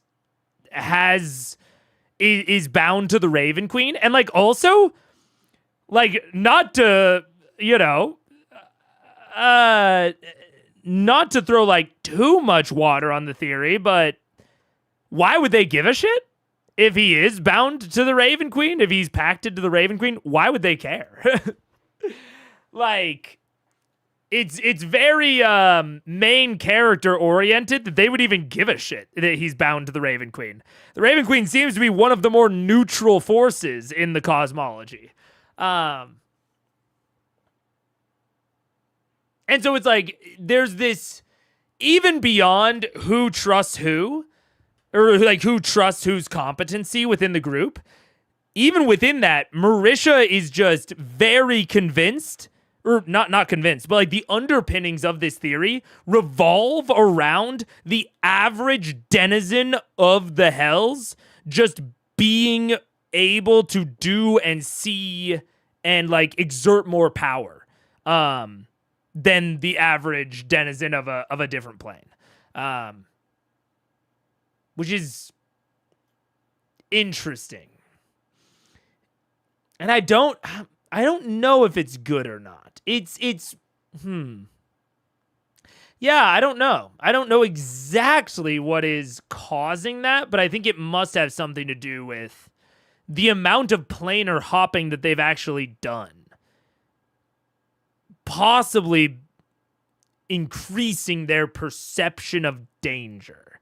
Because any time that they've gone to a different plane, they didn't really interact with a ton of like normal people, with the small exception of the Feywild. But the normal people they interacted with in the Feywild were either Garmelie, who turned out to be a fucking demigod in disguise, or the people of Singorn, who are from the material plane. Beyond that, basically all of their interactions have been with powered individuals, with again the exception of the jeweler, I don't remember his name, that had them bury his wife's ashes in the Plane of Fire. He was a normie, but he was also suspicious as hell. He was so suspicious. I was suspicious of him. So I guess there is maybe this underlying tension of like, yeah, outside of the material plane, just like weak, normal people just like don't exist. That seems to be like the vibe that I'm sort of picking up here, you know? But anyways. Are we late to any appointments? I forgot what it was you left to go do, actually. She was going to research the notion of other options other than dealing with the deal we have downstairs. I was going to see if I could get a beat on where Hodis is. Oh, but guys, check this out. This is what I freaked him out with. And I go back into the Aaron Yes form. What's the wings? Right. Check it out. Yes, Check it out. It's pretty hot right now. That is amazing. Makes my voice a little smoky when I'm down there too, right? I know. What are you right now? I'm an Aaron Yes. How do you spell it? Don't you take that down? How do you say Aaron, it? yes. You spell with an E. E-R-I-N-Y-E-S. Aaron-S. Aaron, yes. Aaron, like Aaron, yes. Yeah, it's got yes bait right in. Yeah. Well, do you still want to look into other options, or do we want to just... We could take the deal, we could reverse the deal. Well, you said they like left you alone once you changed into that thing. Yes. So why didn't you just keep going then? Well, but changing into this thing meant that I had to drop concentration on my locate creature spell. I can only concentrate on one thing at a time. It gets, especially this, it's a lot to mentally focus on. It's very impressive. You know, in my readings of this place, the Hells, of any hell, really, they typically are, at least in literature, reflected as horrible places where lots of bad things happen wherever you go. Mm-hmm. So having a deal presented in front of us that is not horrible is, I think, a pretty winning deal. I mean, I feel like we're already ahead of the game if we are not being actively murdered during the course of events. I would also like to point out that the definition of research in this instance is just reading the notes that I took last week. Doing actual do my research. own reading. Thank you. You did reading of the notes I wrote.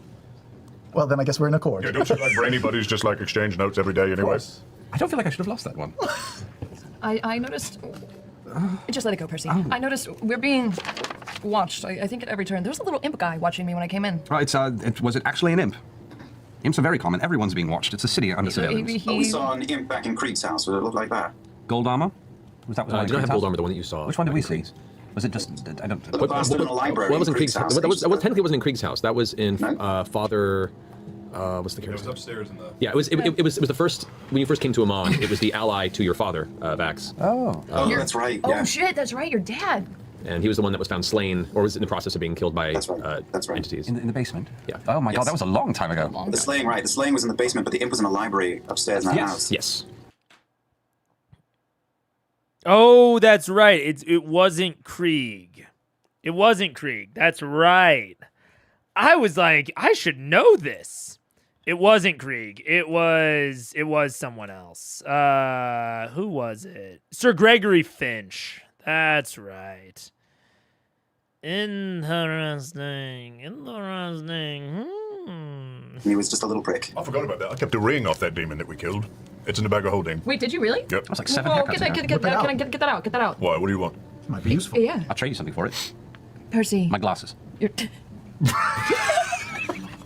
You, I'm not gonna fall for that. The joke was worth the ring alone, I would imagine. We're gonna give it back. We just want to see it. So that big demon, they like body slammed me on that spike. Piece of shit. I took this ring off of his finger forever ago, and I kept it. I take it out. Let's have a look. I'll cast Identify on it. Okay. The ring has no specific magical properties to it, but it is a signet of some kind. There is a symbol on it. Roll a religion check, actually. Can I aid with a history or religion check as well? 19. Can I help with him with that? History or religion? This would be religion. All right. That's one of the oldest things in this bag. Yeah. There's only one other thing that's older. 11 on top of that. So. Okay. What's the one thing that's older? It's an onyx statue that we found down in the cell that you were in.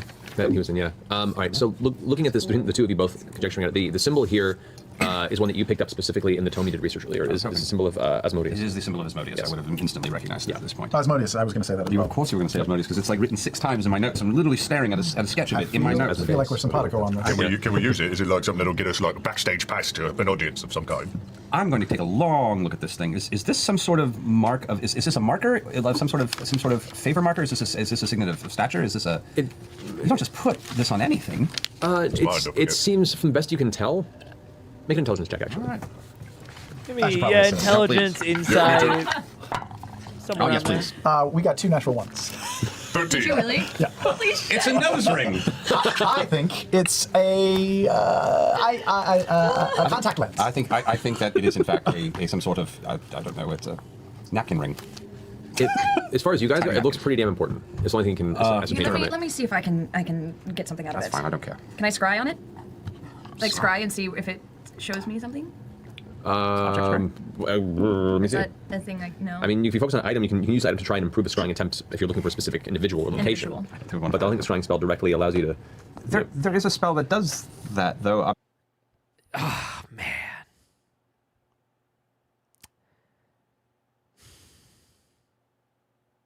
I think that actually just sort of honed in and crystallized an opinion that I've had off and on for pretty much the entire time that we've been doing this.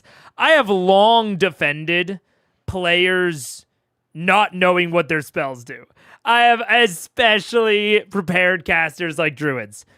I just realized a delineation in my opinion. I am fine with it if you miss something on your spell. If you are using a spell in a way that you actively think it works. You are like, I think the spell works this way. And you attempt to use it in that way. And then someone catches it and is like, oh no, it doesn't work in that way. I'm 100% fine with that. I'm less cool with players just like kind of guessing based on vibes. I'm much less down with that. Like, if you want to be using your spells, you should at least have like a cohesive idea of what they do. Even if you end up being wrong or you end up forgetting something, that's fine. But just being like, like the vibe of it feels like this is right. And then just like asking the DM. I'm very firmly a like DM should be the ultimate referee. And they should probably be like the quasi-expert on the rules at the table. But it should not be on them to be like a Q&A bouncer. They should be the ref on like, hey, you're using that rule wrong, or this is outside the rules, or whatever. But it shouldn't be like, hey, is this what my spell does? Like, can I do this with my spell? And it's like, well, you could, like, I don't know. It's like, would Matt just know that off the top of his head? Probably not. Maybe he would.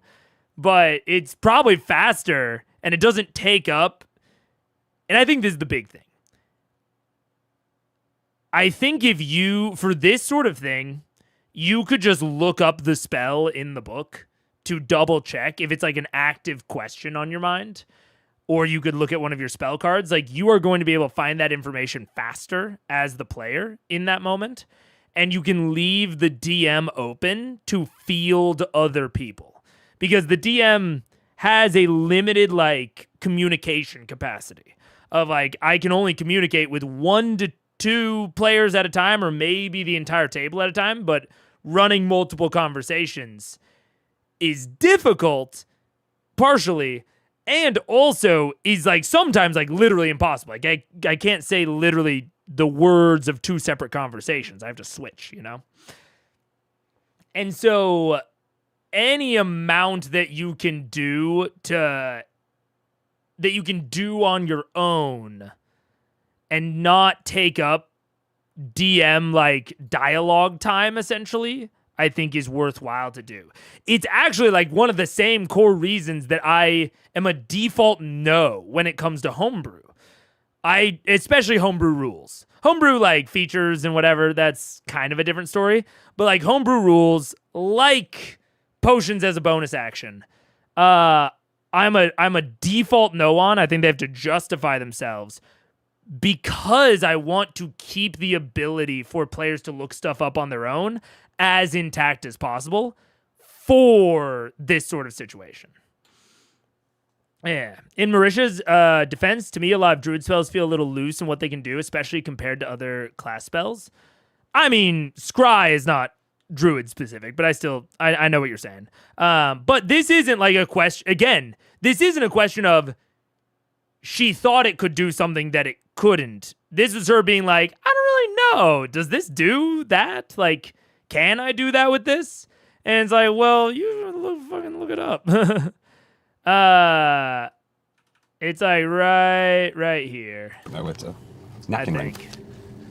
As far as you guys go, it looks pretty damn important. It's the only thing you can ascertain from it. Let me see if I can get something out That's of it. fine, I don't care. Can I scry on it? Can I scry on it? And it's like, I don't. The spells are, in terms of like what you can target, spells are normally pretty clear. Like, you know what I'm saying? Like, what would scrying on it even mean in this context?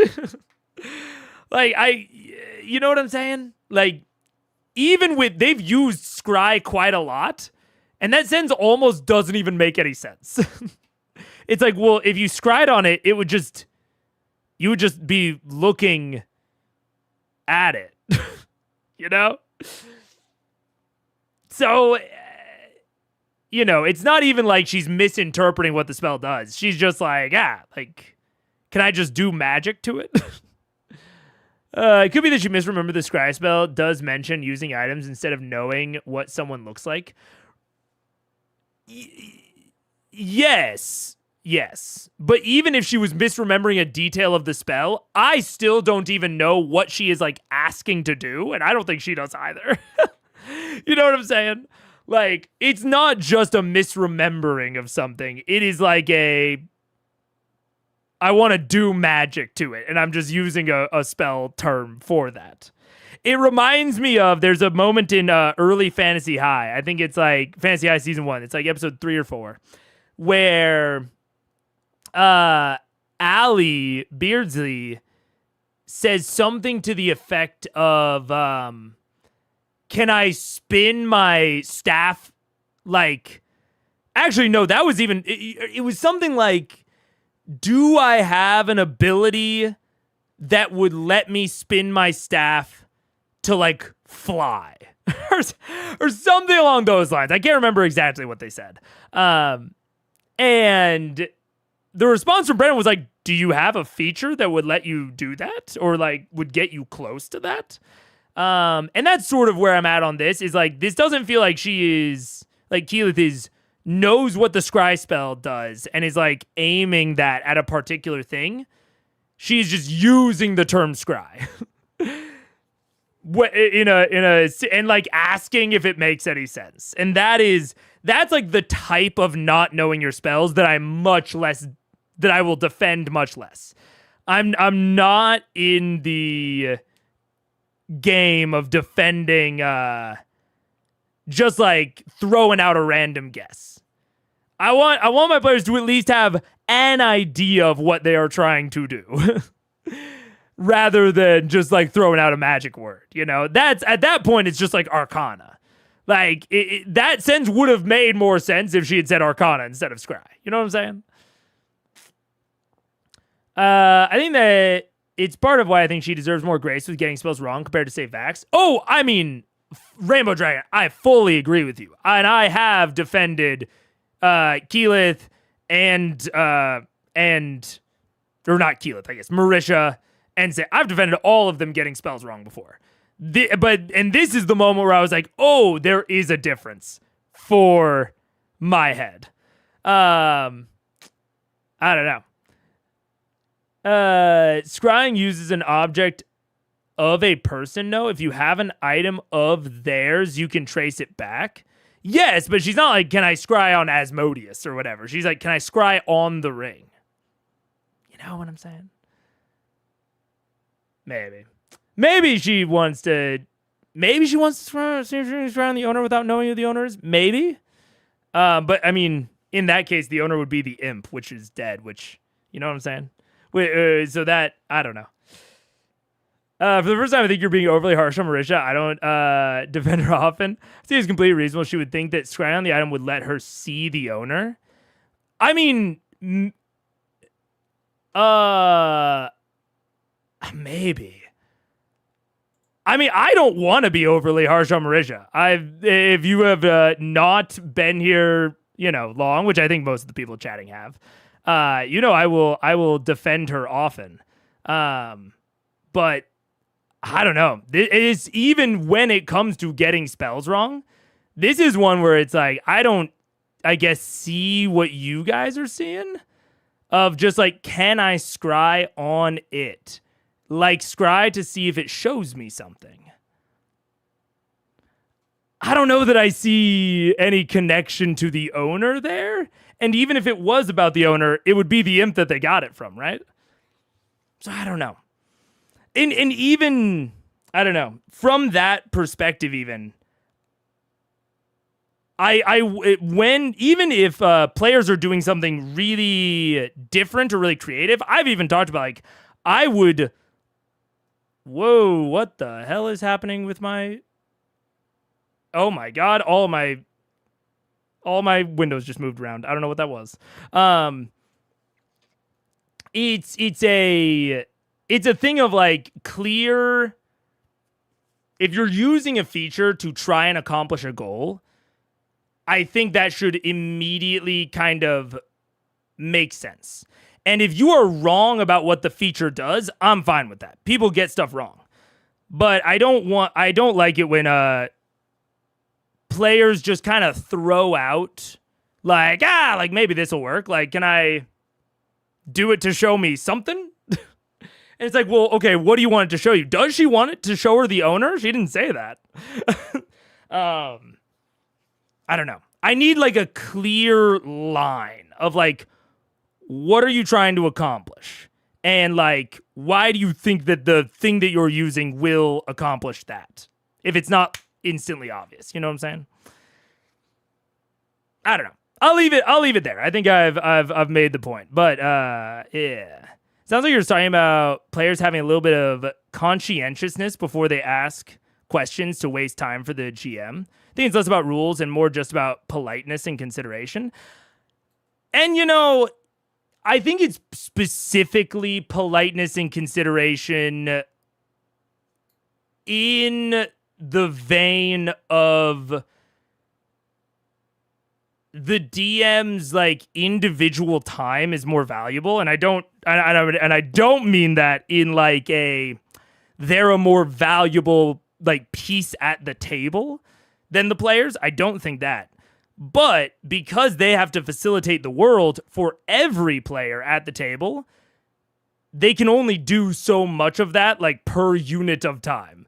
And so if you're taking up their time with like rules clarifications that you could do yourself, you are taking that time is time that could be spent like actually interacting with the world for yourself or the other players. Yeah.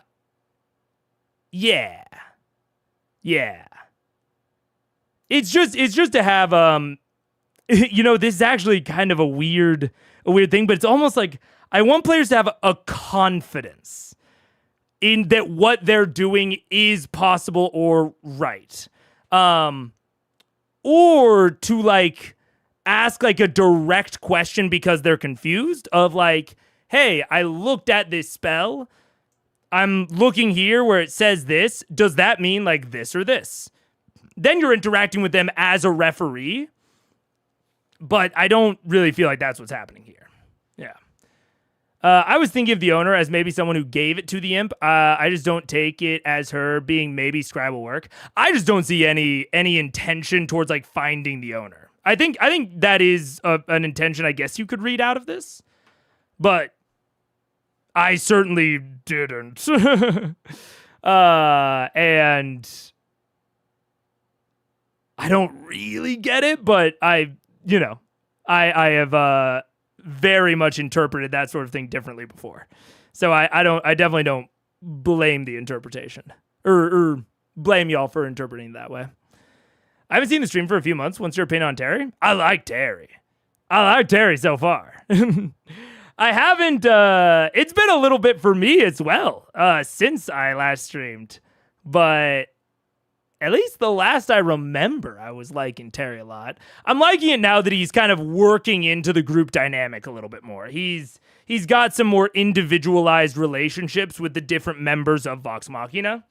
And I think that is a much more fun version of Tary than the originals where they're like hazing him and it's more like they're interacting with him as a group. So it's like Tary interacting with Vox Machina rather than Tary interacting with Grog or Vax or Vex or whatever. I like this version where he's interacting with them a lot more individually. And I don't blame them. I don't blame either side for like interacting in that way at first. But I'm glad we're past it. Yeah. Like scry and see if it shows me something? Let me see. Is that a thing like, no? I mean, if you focus on an item, you can use the item to try and improve a scrying attempt if you're looking for a specific individual or location. But I don't think the scrying spell directly allows you to... There is a spell that does that, though, Object History. Yeah, we don't have If you're curious, the person it belonged to is dead. Oh. We killed him. Yeah. The symbol on this object, though, is more or less the ruler of this dimension, so it could be useful for something. Why don't we keep it handy, no pun intended, and we'll just flash it if we get in trouble and see if that helps us. How is that a pun? I was actually thinking the same thing. I don't understand. It's a ring. I said handy.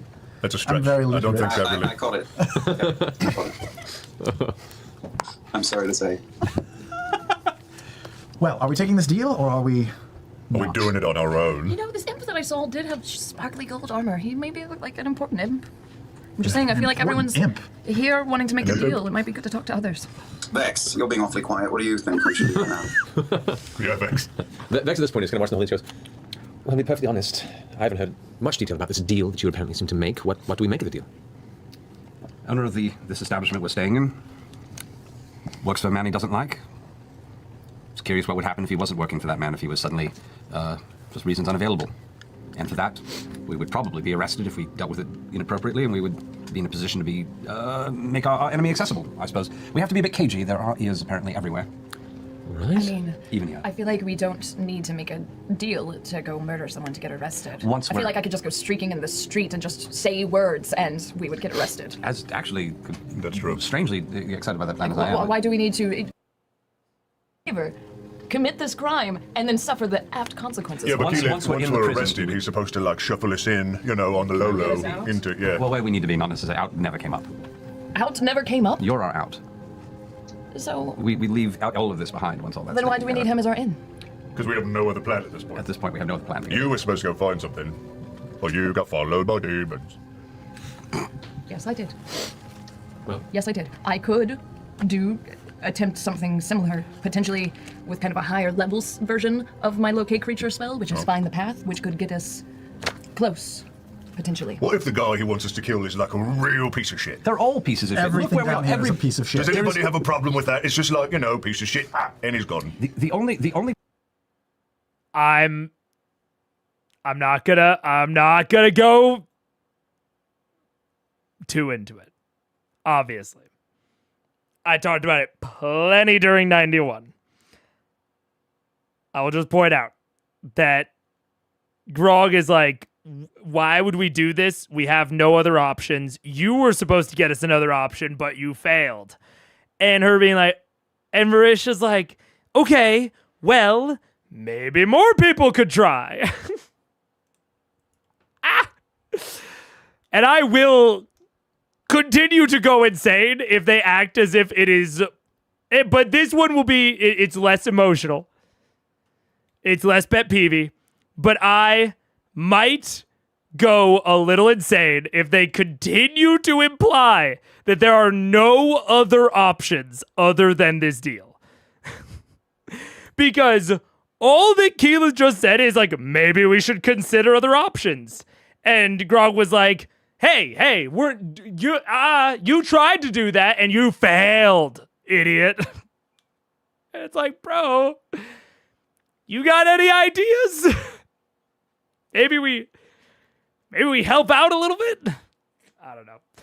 Like I said, not gonna go too far, not gonna talk about it for too long.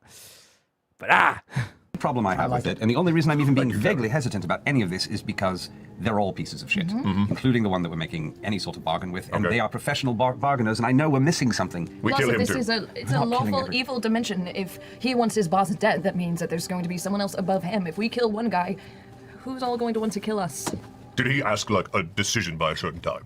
I don't recall, so I said I would have it within a day or so. You said fairly promptly. Well, fuck, we got a day. Let's go all explore, around. see what we can find. And if we're going to decide to trust him, we could also... Thank God. Please. Yes, thank you. And I will say, this is it's a good thing to bring back up as Travis here. Of like, hey, what is our timeline? Like, what are the time pressures? I've talked a lot about putting time pressures, put ticking clocks on. It's a very good thing, a very, very nice thing for Travis to bring back up. Like, hey guys, we aren't under that much time pressure. Like, we don't really have to decide yet. And I'm...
What up? Hello, we're back. Okay. Let's get into it. It's so weird. It's so weird to be back. It feels very normal and strange all at once. I keep, I'm normally very in the zone constantly, and I keep getting out of the zone. I keep, like, forgetting that I'm streaming, and I'm just like, I'm just watching some Critical Role. And, it might take me a little bit, but that's fine. You know what? I would rather, oh, that's a little mean. I was going to say I would rather be having to work back into it during the Hell arc than during a more important one. Ooh, but, I mean, I don't know. Show him the ring and see what he makes of it. Not the ring. God, not the ring. I mean, I totally forgot about that ring until now. He's literally still holding it in his hand in front of your face. You did. What will you do with it? Me? Yes. I'm gonna wear it. All right. Yeah. Does it fit on any of my giant Oscar Mayer fingers? It fits partway down your pinky. Yeah. But it gets caught at about the first knuckle. Oh, I was thinking more Jimmy Dean, but that works out well. Oh my gosh. Wow. It's like he went to Claire's. Property of Asmodeus. Asmodeus. This never ends well. Let's forego disguises.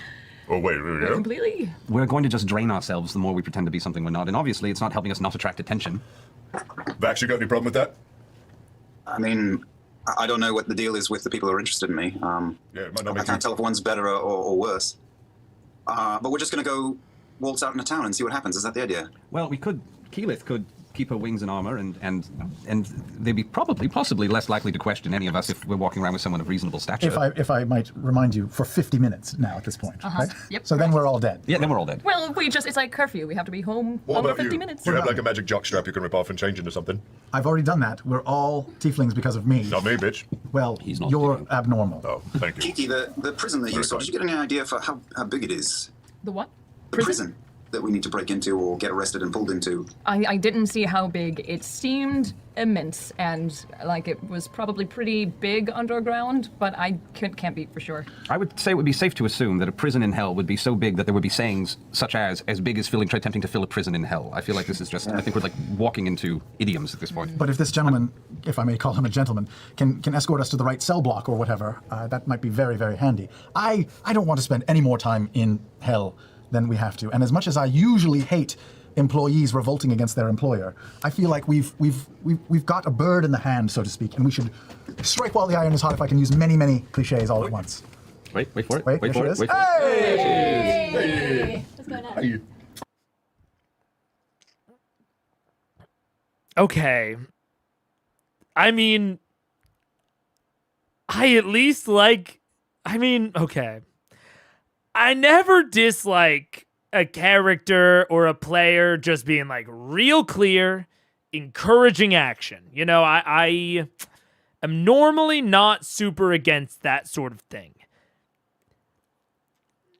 I just don't really get it. I don't know if this is like meant to be flawed behavior. Like it's supposed to be communicating that Tary is impatient or is afraid or uncomfortable because they're in hell. I don't think so. That's not like the energy that I'm getting. I'm getting the energy of like, no, this is just like, you know, him arguing for this because it's what he thinks is right. But I don't,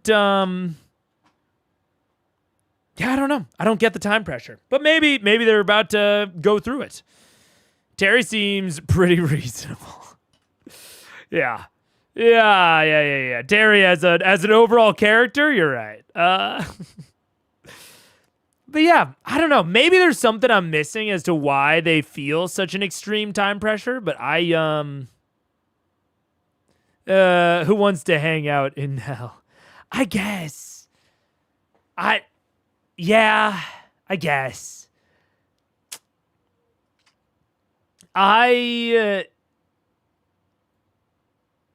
It's so interesting. It feels like a, not a dichotomy. I don't know what the word is. It feels conflicting to me that they are, so paranoid and so cautious, but then would simultaneously want to like rush into the first deal that they can find. But I guess there is a line of like personality or thought where it's like, I'm so tired of needing to be cautious that I just want to get it over with as quickly as possible. Even if the line to get it over with is not super cautious. Yeah, I don't know. I don't know about the paranoia, but they should be aiming to go through it and get out.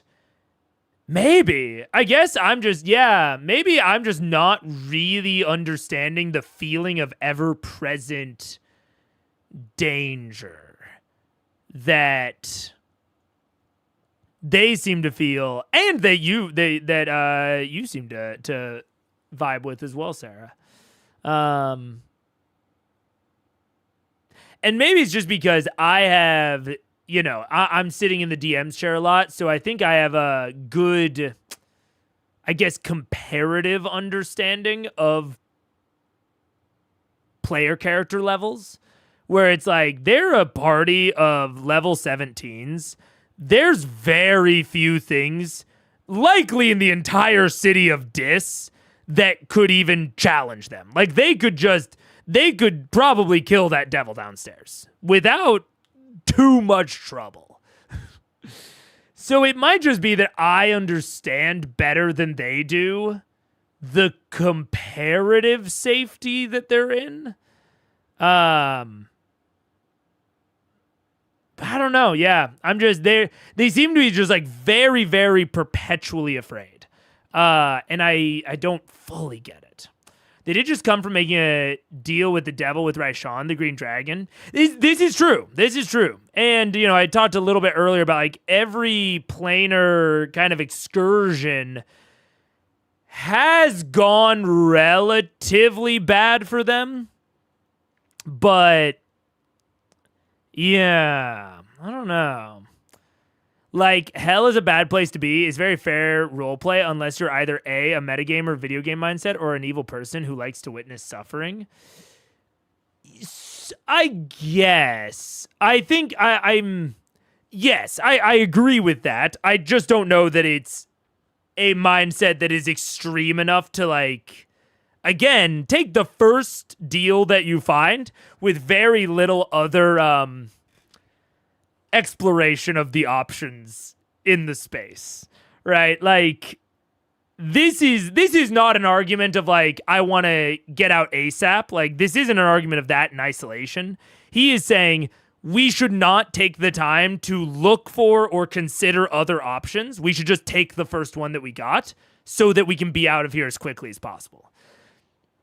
So it's like, yeah, like, I guess in general, hell is a bad place to be.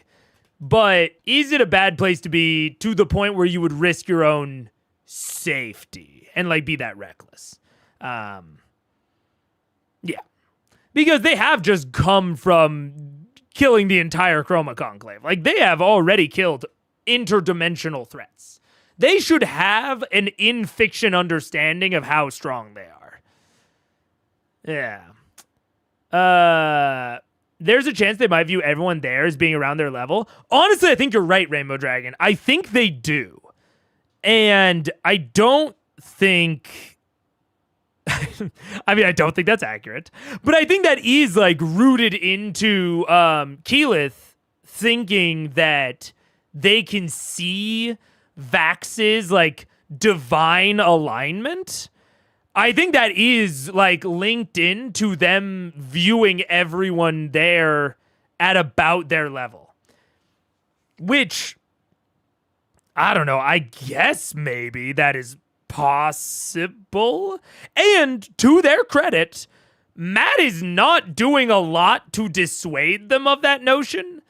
I mean, I don't think he's doing a lot to enhance that notion. Right, like, I don't think he's doing a lot to actively make them think that even more. he's kind of going neutral on it, I would say. Like, I think that any of the things that, like, Matt has done or introduced, I don't really think is like a point in either category. So I think that is like the underlying tension to a lot of the things that I'm kind of frustrated or weird about in this so far does kind of seem to be linked to them having this like perpetual idea that everyone here is stronger than them, despite the fact that they've already put Hodis the Rakshasa in the dirt twice. You know what I'm saying? The fear is too much given how strong they are, but these are all Americans who culturally grew up with knowing about Christian hell as a place of all suffering, and that may color this even for the ones who aren't Christian. Yeah, there's potentially some later Christian views of hell that are feeding into this. That's certainly possible. Maybe it's to discourage any murder hobo behavior. What, this like general mindset?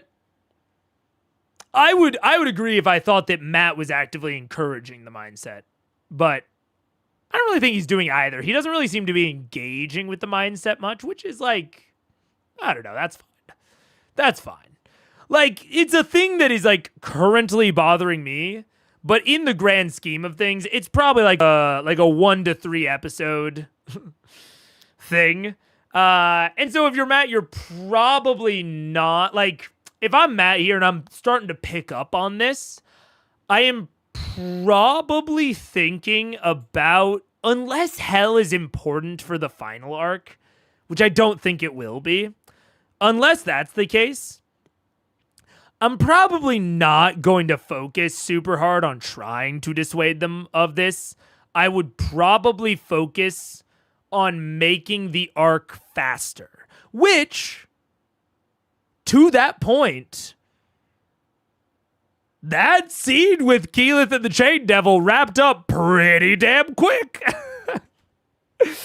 So, you know, to that point, if I'm Matt and I'm picking up on this mindset shift, I am probably really focused on making this fast no matter what they end up doing. Like, I'm probably focused on getting them through this, because this is just tying up a loose end at the end of the day. It's really not that important. And so I'm focused on making it still feel good. Like, you know, feel still like verisimilitudinous. I'm focused on making it sure it feels like it has verisimilitude. It feels like it all works and all feels realistic. It doesn't feel like I'm just like giving them stuff. But also I'm taking some shortcuts where I can to get them to the end quicker. Which, again, to that point, like, he really hopped on that Keyleth 25 intimidation, and he just had that scene end super quick. Like, the scene just ended, and the imp was watching her, but it didn't make any sort of reaction or move. It didn't even fly off, which I actually think is important. Like, if it had been watching her and then it had flown off, I think that would have, that possibly would have made her chase it. Or that maybe would have made her say, oh, we gotta go after it. And then they're off on a side quest that does not matter. You know, having just the scene end pretty quickly and then have the city around her be static, right? He's not introducing new people. He's not introducing an event across the street. He's not taking some time to describe the city. He's just noting the watcher. It doesn't do anything, no matter what she does. And then she just goes inside. So to that mindset, he might be trying to go quick. We'll see. The idea of hell probably evokes more power ideas than D&D mechanically supports. Well, and then the lore within the Forgotten Realms or even Exandria supports, you know? Like the fact that it even like can be a mercantile, interdimensional trading hub is sort of antithetical to the overarching idea that hell evokes within Christian cosmology.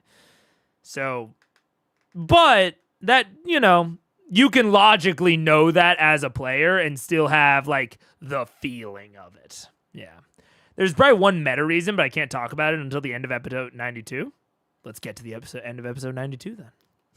Where are we? I was listening in the car. We're about to say yes to the dress and go and follow this plan. It was the one. It was the one. Yeah. Do you want to take the contract and we go kill big shit guy and go to prison, or do we try and take a day and see what we can find on our own without giving ourselves over to this arrangement? I want to walk around this place. We're gonna kill the big guy. I kind of just. Oh God, I'm in South African. Here you are. Oh God. Vex. What's your vote? Well, hold on. I've got one more spitball idea. Vex. Yeah. Yes.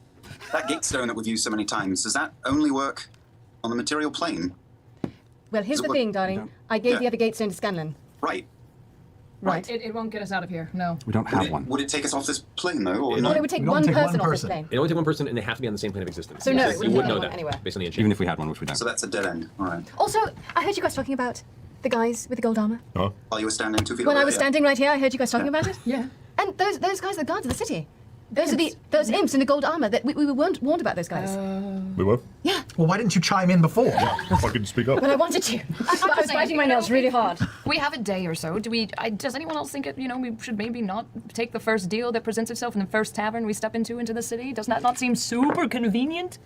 I mean, what are our chances of walking around town and going like, hey, that prison right over... I mean, we got about 50 minutes. If we still want to go. 45. And also, if we want to 45. get, pinched and put into this prison, what are the chances that, if we start shit here, are we going to just get killed in the streets? Or dragged off? I don't know. It doesn't seem very solid to me, but I don't have any other idea. All right, time for a vote. I agree. Tary, what's your vote? I say we take this deal, kill that employer, and go to prison. Oh my Pussy. God. Jeez, Terry, you've gone straight gangster. Well, I just want to get the fuck out of here and go back home he's a nice so I can little enjoy some wine. Starting to crack a bit. Pussy, what's your vote? I vote we take the deal. Keyleth? What? Keyleth? I think an extra day of walking around the city could potentially save us years in hell. Don't need an Actually, explanation. I say we take the deal at sundown. Okay, Vax. We don't take the deal. I mean, I really don't see the harm in spending another day here and getting a lay of the land. Vax? I vote for another day here.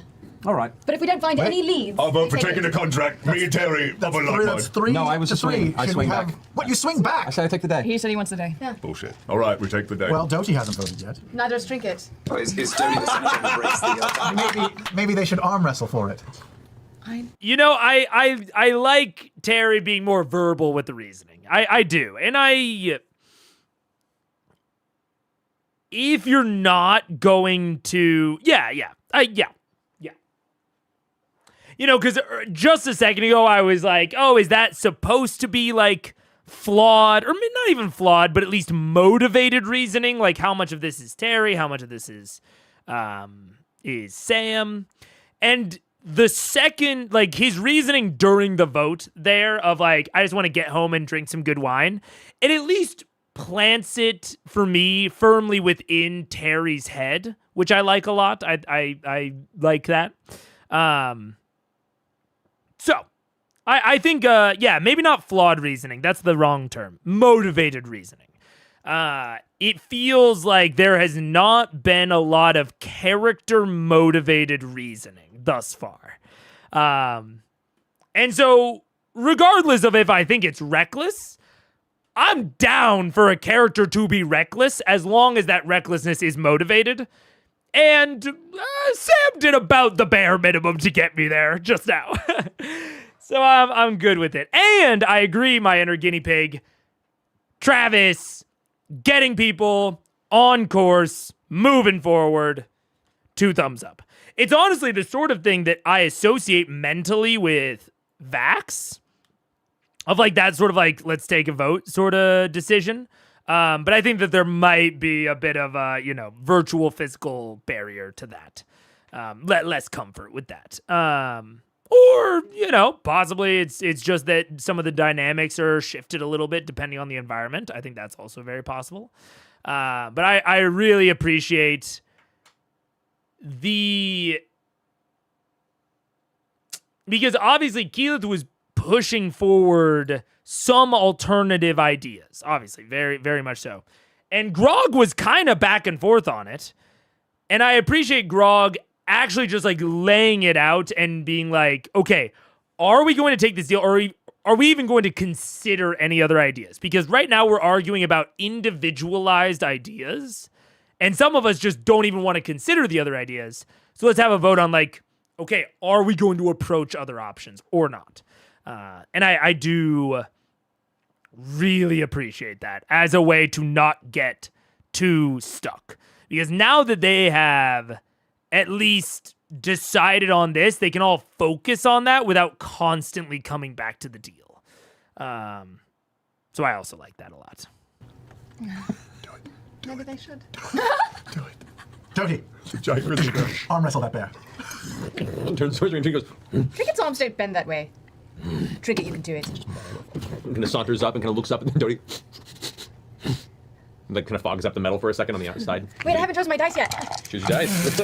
Give her 35 minutes. Hold on, I just need like Just a few. pick one. She needs a bucket of Vaseline, a feather, preferably Hold on, I gotta find a good from a one. dove, and 35 to 40 minutes. Okay, where's all my stuff in different order? All right, so the it takes roughly 5 or so minutes to try and bring one of the nearby tables over without burning the shit out of your palms. Oh, right. That could possibly facilitate an arm wrestling match between a giant metal man and a grizzly bear. Oh, but wait. Doty's not going to get any advantage on this because he's been leaning against a door, right? No, it's cooled off by. Okay, good. So as it's all there, the giant metal man, Trinket comes up. Put your whole body into it, Trinket.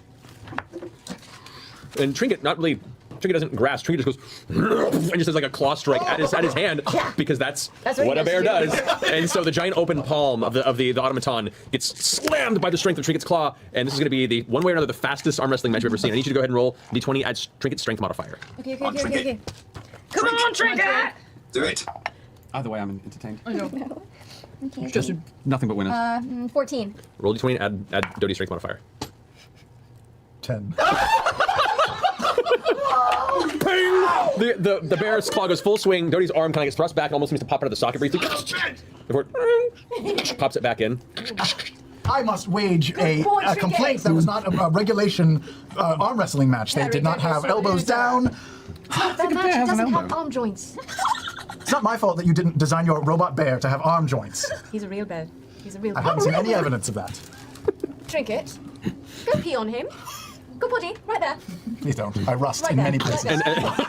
This very large looming bear just Good boy. looms up towards you. Do you do anything? I don't. As the feeling Scared of the bear. As the feeling of ever so slowly trickling warm urine soaks the right side of your armored leg, Trinket's nose kind of slowly brushes up against the side of your ear and face, goes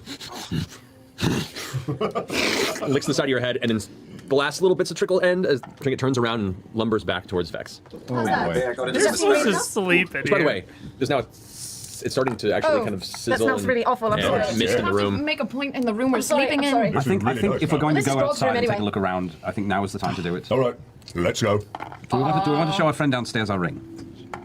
No, we can show him later. All right. All right, so you guys. Do you want me to be Papa? You like him? Come on, abandon that. Wow. How's that going? Eject! Speaking in Heavy is the head that wears the crown. All right, she's got. It's been a long week. Do you want to what? They would never believe if you told Do you want me to be the air nest? Oh. Yeah. Yeah. All right, If you feel it start to fade, we'll find some cover and let you do my thing. do your thing. I don't think that anybody here is necessarily against duplicity. I just think they're against duplicity against them, whomever they Oh yeah, serve. but can you be the Aaron and locate thing at the same time? No. No, Oh, just but be I you. can. Oh wait, I can cast locate object, Oh. but not people.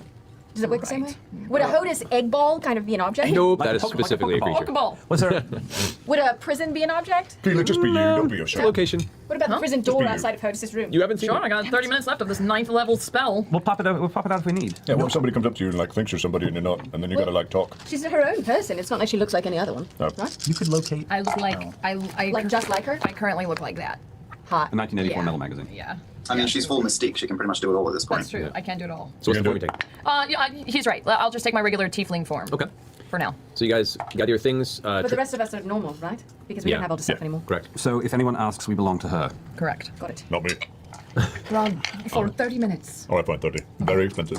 All right. So as you guys make your way down into the main chamber, there's one more devilish entity that's in the process of feasting on what looks to be a small like cauldron of some sort of broken bone and dark purple and bluish flesh, and it's just kind of tearing into it as Ibkesh is at the same table where you guys previously spoke with him. He's sitting there with his same glass of wine, and as you approach, he kind of gives a nod towards you, and he has a piece of paper on the table. Is this just a peruse? He slides it forward. Have a read. See if it's up to your preference. May I? Oh, I will give you the piece of paper, actually. No, let's mime it. Coming. I was really enjoying miming reading. Oh my god, it's so long. It's a contract. Oh my god. Oh shit, it's super long. I'll be fine, I can do this. Really? Okay, no. Okay, well, carry on. Let's walk about while we do this. I will read out important things. Oh, I can't walk. I can't walk with this, can I? I have to leave this on the table. You have to leave this here. Give me page 2. Oh, Grog, fuck, it's long. Catch it? He already signed. This is good prop work. I like this. Look, I have obviously been pretty down on the concept of them signing the contract, which is a little weird for my warlockness. But I really, really like that he typed out a full contract, and I hope that there is some weird shit in it. I really hope, because that's very fun. I don't do a lot of prop work. Or external prop work, I guess I should say. But I do love it when it's well done, man. I don't remember what the contract is for. The deal that they've been debating, of like them needing to go and kill this dude's employer to get arrested to go to the prison. It's the contract for that. Yeah. I hope there's a lot of small clauses in very fine print, only visible when smeared with blood.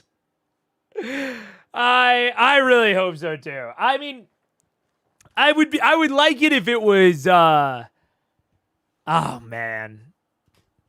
But there's also the aspect of going fast, which I will say Matt is bringing more attention back to this, which is probably seemingly the fastest way to get through it.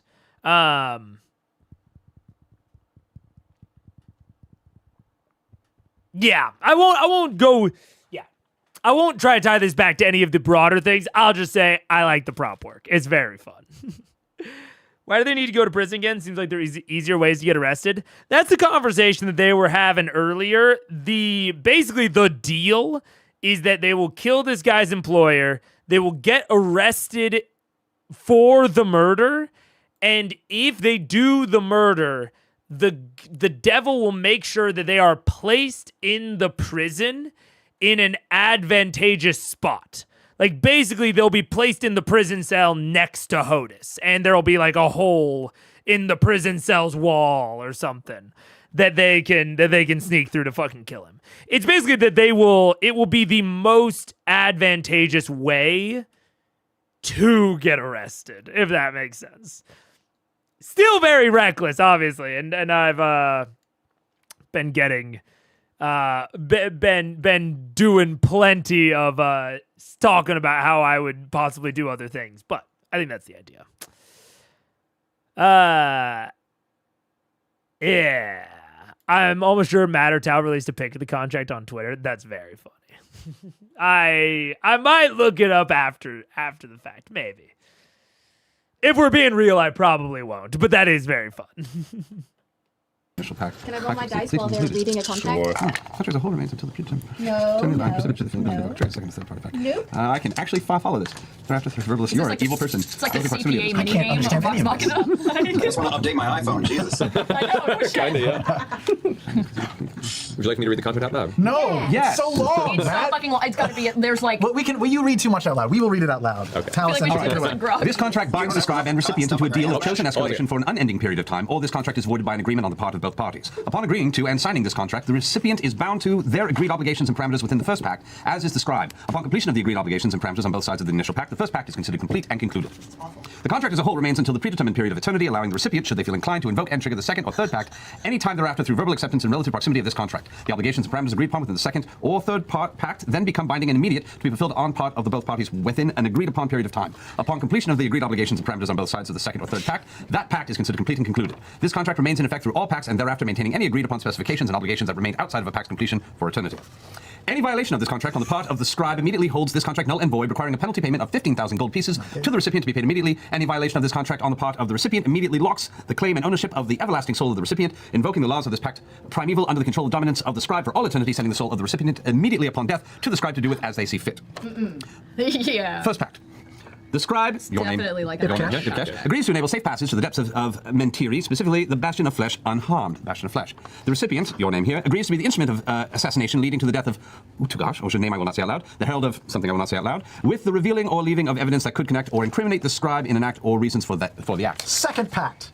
The scribe Ipkesh agrees to. Okay. The scribe Ipkesh agrees to immediately conjure forth a cadre of devils in service to the recipient, that's us, whom shall remain under the command of and dedicated to the protection of the recipient for the duration of 1 month. We get a cadre of devils. The cadre shall include 4 Hamatula and a single Asuluth. Should any devils bound within this agreed upon cadre be slain outside of Bator, they are absolved of future service to the recipient. The recipient, our name here, agrees to introduction and installation of at least 2 chosen of Despater who have been selected by the scribe within a place of divine worship of the scribe's choice. The recipient must not interfere with this installation upon completion, and any interference will be considered a violation of contract. Third pact! The scribe, Ipkesh, agrees to immediately impart the recipient with knowledge of ancient power beyond their grasp, enabling the use of divine powers granted under the grace of Lord Despater that can instantly restore themselves or allies to a healthy state. Ooh, we get health knowledge. Or rend the life force from their opponents. He's giving us magic. At what cost? These powers remain within your possession until death. The recipient, that's us, agrees to immediately lock the claim and ownership of the everlasting soul of the recipient, invoking the laws of the Pax Primeval under the control and dominance of the scribe for all of eternity, sending the soul of the recipient immediately upon death to the scribe to see as they see fit. So- We're selling our soul. Well, not necessarily. My favorite line. This contract as a whole remains until the predetermined period of eternity. That's my favorite. In theory, What is- only one person has to accept the contract. Yes. Right. To lock this in, you only agree to the first pact. And when the first pact is complete, you do not have to trigger any of the other pacts. The other contract pacts. remains in effect. Should you ever decide to trigger the pact, it immediately comes into play. So, second pact is we get a bunch of devils and they get to install 2. Okay. All right. I feel much more confident regarding my theory that Matt is wanting to accelerate them through this. Because he is now offering them ostensibly 2 optional power-ups at some point in the future, which, you know, relative to the characters, that might be, you know, more loosey-goosey, I guess. But to the players, the future, the predetermined time of eternity, is really just the rest of the campaign and the final arc, which is probably going to be big, and maybe they will need extra devil powers. Maybe it's not so bad to have a little bit of a break glass in case of emergency in their back pocket. So now you see as Matt that, you know, last session they're very hesitant. Everything, and, you know, the beginning of this session just confirms it, that they're very hesitant about taking this devil deal. But you've also seen how painful it is to DM them just walking around Despater and how much fucking time they will waste. And so you make the contract itself much juicier. Now, by going down this route, which is, you know, just coincidentally the route that will get them through it the quickest, you also tie to that 2 separate break glass in case of emergency additional packs for the upcoming last arc, and you make the cost to both of those things stuff that they won't have to deal with because the final arc will end and then the campaign will end. And so the actual costs of these additional break glass in case of emergency packs are only relevant to the fictional like epilogues of the individual characters. Now, that's not to say that that's nothing, right? We obviously care about our characters. We care about their stories after we stop playing the campaign. Like, that is still a cost. It's just not that big of a cost, especially when they are not roped into actually being, like, forced to do it. All in all, I will say, I think pretty tactical. And I think pretty smart on Matt's part. Especially framing it as a thing that Ipkesh was trying to sneak into the contract, like without talking to them first, and couching it with within this really nicely prepared prop of the contract. That's really nice. Yeah. It really maintains this verisimilitude. It makes it feel like Matt is not just giving it to them. It feels like something he was trying to sneak in under the radar, which is really, really nice for the overall tone of it. And it honestly, I think, will make them overall trust the contract a lot more. The fact that they tried to sneak in these secondary packs makes accepting the contract as a whole feel less reckless, even though it has not really changed the recklessness math. So, yeah. If I am reading and understanding Matt's intentions correctly, which I think I am, I think this was incredibly smart. And really, really well done. And making it an actual contract prop is a really, really good touch. Really, really good touch. It's because this also could have been done by like Ipkesh grabbing them on the way out, or Matt just giving them the gist of the contract. There's a lot of alternative ways that this could have gone. And it's not just that, like, physical props are cool. They are. But it's not just that physical props are cool. It is also that the physical prop allowed Matt to accomplish something that makes the contract as a whole feel like a more viable route. And that would have been impossible to accomplish if it hadn't been couched in this physical prop. I mean, I guess it could have been a digital prop. It's impossible to accomplish outside of a pre-written prop. Whether that is, a letter that is in Word that is, he pulls up on a laptop. That's totally fine if you don't want to print this shit off. But that's, yeah. 2 thumbs up from me. 2 thumbs up from me. Don't underestimate my loyalty to making my PC get a happy ending. Well, did you also hear Matt said, well, only one of you has to accept the contract. So he has 6 players. You only need one of them to not have that much loyalty towards the PC getting a happy ending. You only need one. You only need one. 1 out of 6 ain't bad odds. I think it's clever. It's very, very clever. Yeah. Matt makes the thing they want in the moment not cost much, but open the possibility for more serious deals. It's like you don't need to sell your soul, but just in case you have the opportunity. Exactly. And even if you were going to sell your soul much earlier in the campaign, even from the player POV, like if this contract was offered, say during the Briarwood arc in the 20s or 30s, that would have been a more serious cost back then. Because even just the aspect of having your soul signed away is a thing that, it seems like people can sort of detect. Or at least it seems plausible that someone might be able to detect that. And at the very least, if you do it early in the campaign, you can't accept a deal later in the campaign. If someone else wants your soul's already booked up. You've already committed it.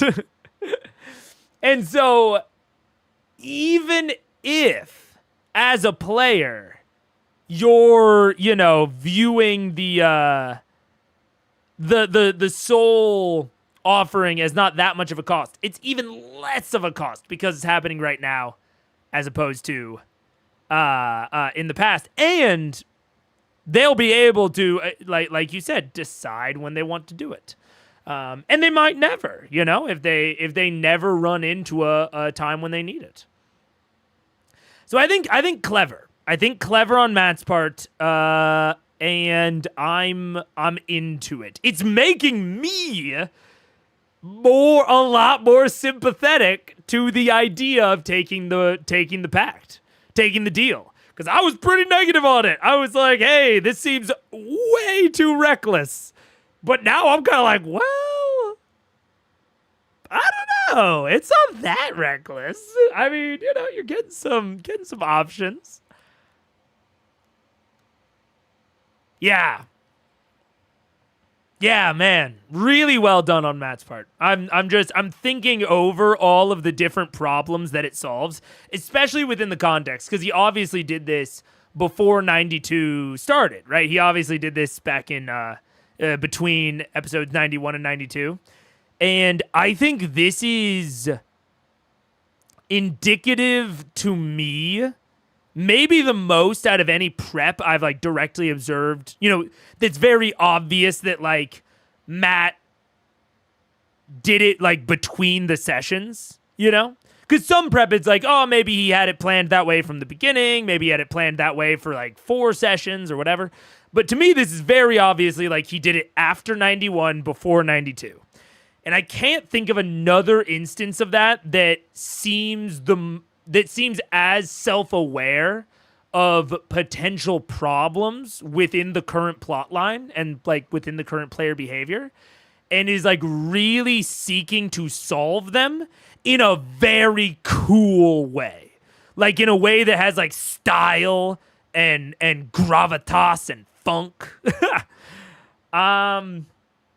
And it's not just because it's a Devil Deal contract, all right? I feel like the comments are going to be oh, of course the Warlock likes... The Warlock main, of course, he likes that the contract was the thing that Matt used. It's not just that. I think that the specific implementation was really solid here. I'm a big fan. Yeah. And in place of divine worship to be determined, third pact is we get all sorts of devil magic in exchange for our souls. So we're probably not going to do those pacts.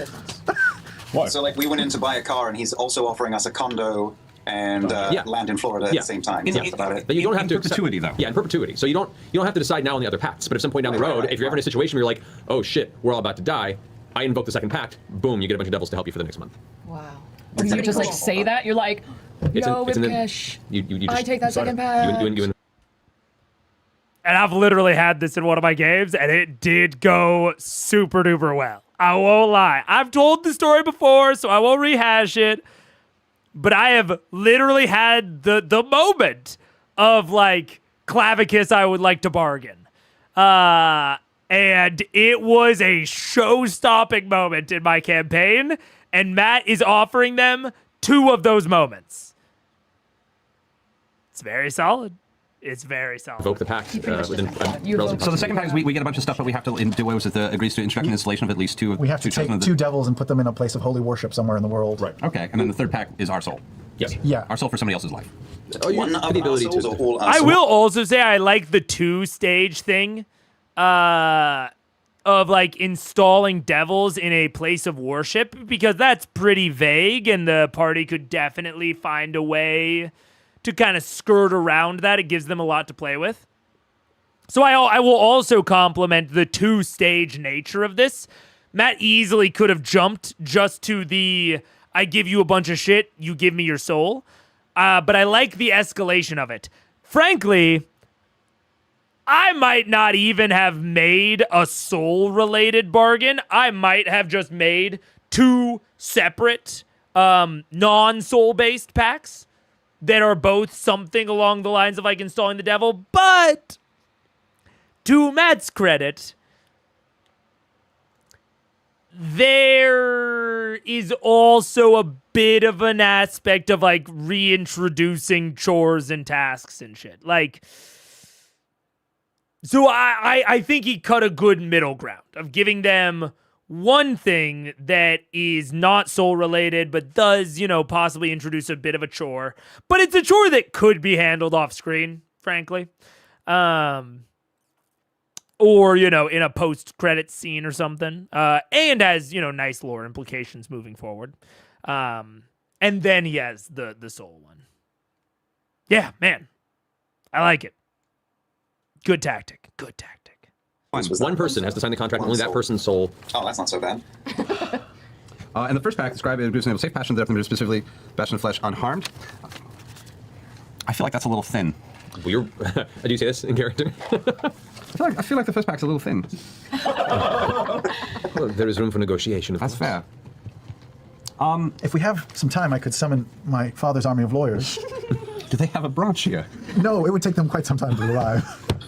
But they've negotiated tougher deals. I was strangely hoping that your father's lawyers had a branch here. That would be I think they originated here, but then they moved to where I'm from for the tax laws. I suppose it is a growth industry. This is interesting. I'm going to think it over. I'm going to leave it, and we'll be back in the evening. Very well. Please return when you have a better idea of what you would like to see. Adjust it. I will do the same. I thank you for your time and patience. He takes it and rolls it up and it vanishes below the table as you exit. How do we know when it's evening here? Don't whisper here. Oh, sorry. How do we know when it's evening here? Don't yell here. I don't know. Can we ask him? How do we know when it's evening here? Does it get dark? It does not get dark. There is no evening here in this. Of course. Of course. We're going to get mugged, aren't we? I mean, I already got close. Well, let's take a look around. Does he seem to like notice or care that we're not the tieflings anymore? He has taken a scan of the group, but he doesn't seem to be flinching. He is just there and eager to talk some more. Vegas, man. He don't give a fuck. Yeah. I think indifference is the common courtesy here to an awful lot. All right. So as you guys exit the establishment into the street, the heated cobblestone still glowing a dull maroon and black, you watch as what looks to be some sort of strange mist-like form emanates from a crack and turns into a screaming specter that's kind of and drifts further down the street past you. Lovely. They need a tourism board. Badly. What do you guys wish to do? What are we trying to do? Find some I other way? don't know. We're just going to walk around and see if we can sense where this 25 minutes bastion of before death your is. spell is up. The bastion of death is what we're trying to find. Oh, well, the Bastion of Death is... Bastion of Flesh. Bastion of Flesh is who he wants us to kill. No, No, Bastion of that's Flesh the name of is the safe passage to the Bastion of Flesh. That is what the contract enables you should you fulfill your part. So that's the prison we're looking for. We also know. Mentiri is the prison. That's the part of the prison. Prison has parts. Tell me what, how much time? 25 minutes. 5 minutes. 25 minutes? What can we do in 25 minutes? We could fast talk a couple of people. Can I locate object on the Bastion of Flesh? Teacups. Not an object. It's a place. It's a location. What about snow cone? Dude, insane. I'm only going to keep bringing it up just because I want any potential DMs here to be aware of, you know, looking for these sorts of patterns, and for any potential players to maybe self-analyze your group about these sorts of patterns. They have options. They have decided that they are not going to take the deal for now. They are going to look for other options.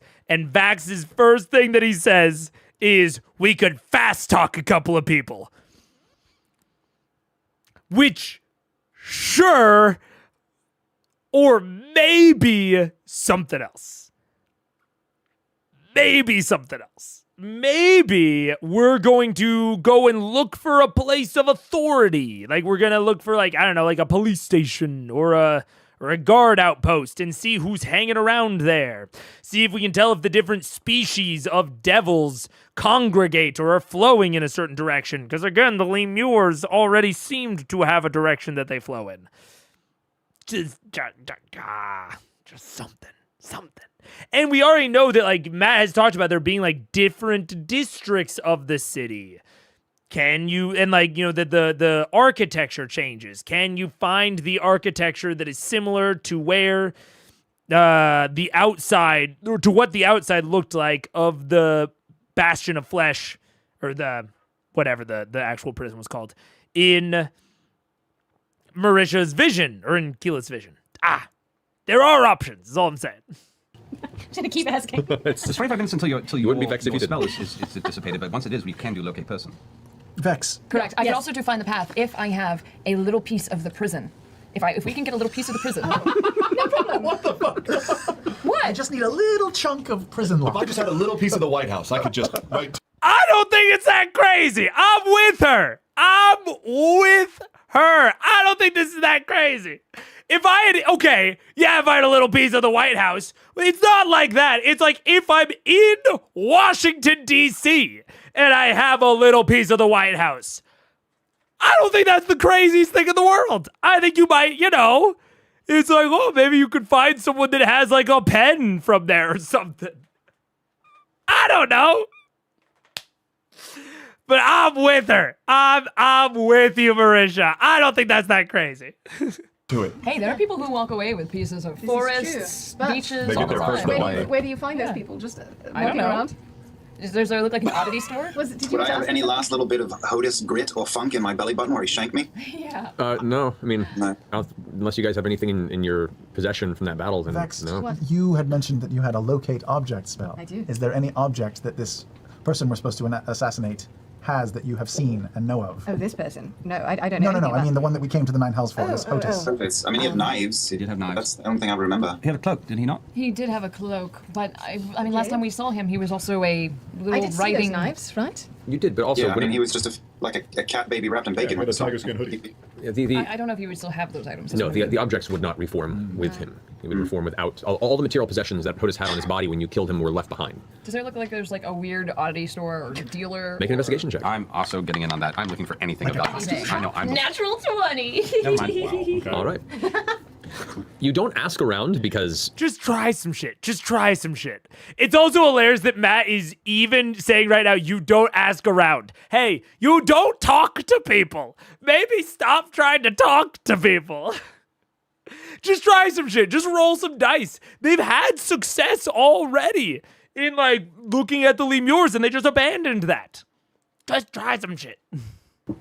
That's bad. it's a bad idea. Yeah. And you start getting the idea too. Whatever's going on, you get the stink eye, and you just turn a tough gaze and keep walking. Yeah. Eventually, you come upon a facility of some kind that looks to be made of almost pieces of black and rusted sheet metal that's just kind of jammed together in a very patchwork fashion. You don't see a doorway more than you see a triangular opening where the various interlocking pieces of metal aren't fully flush.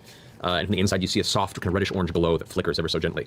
As you glance inside, you see a few kind of makeshift braziers that are flickering with reddish-orange fire, and what appear to be some gleaming shelves lining of strange glowing collections. We're going in? Material. Yeah, I want to go in. The was the depth name? of material, the best in the flesh. Okay. As you Yeah, guys go in. enter, Hands in your pockets, Tary. I have no pockets. Shit. It's not Terry. We have to give him a name. Why? Everyone use code names. Oh, that's Code right. names. You're at. You're right. Yes, you're at. You're at. It's your name backwards, right? Danny? Oh. Okay. Whoa, Grog. What? How? Oh, it hurts. you take 3 psychic damage. I'm attempting to think too hard. He's writing it down. You just got punished for being too witty. Yeah. That's so sad. That's amazing. Oh no. Just a bit of blood trickles out of his right ear. It's the most you thing I've seen happen in the future. I feel like we have to call you You're at now. You're right. That's fine. I've been treated worse than this earlier today. It's on my bear. Yeah, By the yeah, way, that's back- what I was talking he's about. back in my necklace, by the way. I don't I assumed you weren't walking with a giant bear What around. are we calling the two of you? Wode. You can call me Wode. Woad. That's Wode. somehow worse, Wode. all right? What? I guess I'm Wade. I'm never going for Woad and Wade. Woden and Wade. What? No, Bill and Ted. All right. Road and Wade. My word. You're at. And Freddy. you can call me Minxie. Minxie. Okay. And this is Greg over here. Greg. By the way, our 25 minutes is quickly ticking Well, down. imagine this is happening quickly. This is right? happening quickly as we enter Very the shop. Well, it's quickly. taking you a while to find this place. You're about 10 minutes before you're supposed to go. Oh, jeez, let's do this fast. It's a very big city, guys. Yes. So as you walk, it's the only thing you've seen so far that looks to have any sort of loosely welcoming or not heavily guarded, don't come in or you'll get killed type exterior. And as you enter, below it, inside, you see these kind of rickety-looking shelves that contain small, like glowing gems or crystals of different colors and sizes, like weird geodes that are cut from natural deposits. And across the way, there's just a stool, and what looks to be some sort of a humanoid creature that is slumped forward and breathing heavily. These elongated, kind of a dull green color on the skin, with a series of small spines that protrude from the shoulders and back. Spines? Yeah, like jagged, long, thin spines. And as you enter it, kind of turns up and goes, Wait. Yes. We don't have a code name for him. Yeah, Freddie. Oh, Freddie. Okay. Good day. You come to buy pretties? Yeah, yes. No. What? Yeah. I'm looking for something specific. What do you seek? Do you have any pieces or remnants or items from the Materi prison, specifically from the Bastion of Flesh? No, I do not go there. Why not? Because it is for fleshy types. He kind of nudges this long, jagged chin, these kind of gnashing teeth that are crooked and overlapping as it kind of spits as it speaks in your direction. Charming. Where is it located? We need in. Right. And then I slowly start to shape change just for the Aranya's face, and I just kind of give like a flash of it. We need in, and you're going to help me, aren't you? Make an intimidation check with advantage. Fucking hell. Literally. Yeah. Fucking hell. Whoa! What is it? It's a 19, but it was almost bad. Plus 7, so 26. Okay. This still boiled down to them talking to someone. But whatever, man.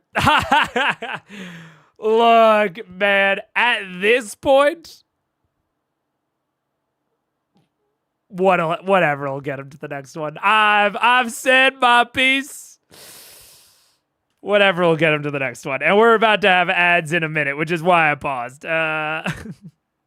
I also love that Keyleth is taking the lead in Hell of all places. So weird. Her shape change is powerful, especially when the devil's like, this all feels like something that an Aranness might do. You know what I'm saying? Like, it has the stench of a devilish plot and devilish duplicity. So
What's up? We're back, and I think we're gonna get right back into it. I don't think I have much else to say. I think let's go. I do not know. The nature of the city is to be rebuilt, always changing. The Archdevil, he worries, he's paranoid. Everything must not be the same as it was. I know not where it is, I know not where the bastion is, I'm sorry. Well, then how do people get around the city? Those who work, those who are within, those who are under the guidance of the prison's masters, they know. Where do I find them? And show them the ring of We don't have Asmodeus. it. No, but she does. Oh, well, she does. Oh, I do. He has it. Oh, I don't know who has it. It's on the piggy. He went to Jared. I cannot help. I don't know. Like just kind of lowers his head in kind of a shameful worrying. You can see his knees are kind of quivering ever so gently. My good mistress, what do you think he is good for, then? Make an insight check. I feel like he is, but I just want to make sure. That's good. 26 there. Okay. Legitimately, this creature is pretty pathetic as far as devils go that you've come across. And in the threatening presence of an Erinyes that is asking for information it does not seem to have, it is legitimately awaiting a terrible demotion that it doesn't feel it earned. Mistress, I don't believe he knows. I need a name and location of where to find the information that I need. I don't know. I don't know. Then who does? Kind of like see him looking around. Spassky's eyes are like shooting around the room at all of you and around, looking at the geodes in different directions, almost like a weird iguana face. He goes, torturous, chains. God damn it. The chain devils. Well, All right. We're in here. I think we should allow this poor creature an attempt to redeem himself. What is it that you sell here that would please our mistress? I sell pretties. I sell pretties. Pretties used for rites, used for magic. Please, impress us. He kind of stands up now, and this creature that looked so pathetic when it was squatting down on the stool with its long, thin, golem-like legs, it stands up and is now head height, a good foot over most of the party. Gangly, the spine's extending from the back of the head and the arms and the elbows as it stands up now. As it kind of slowly stalks over to one of the shelves and pulls off one of these strange purple geodes with various crystals jutting out of different sides, and it turns around and brings it forward. This carries pure condensed soul energy. Geodes robbed her from the fourth layer.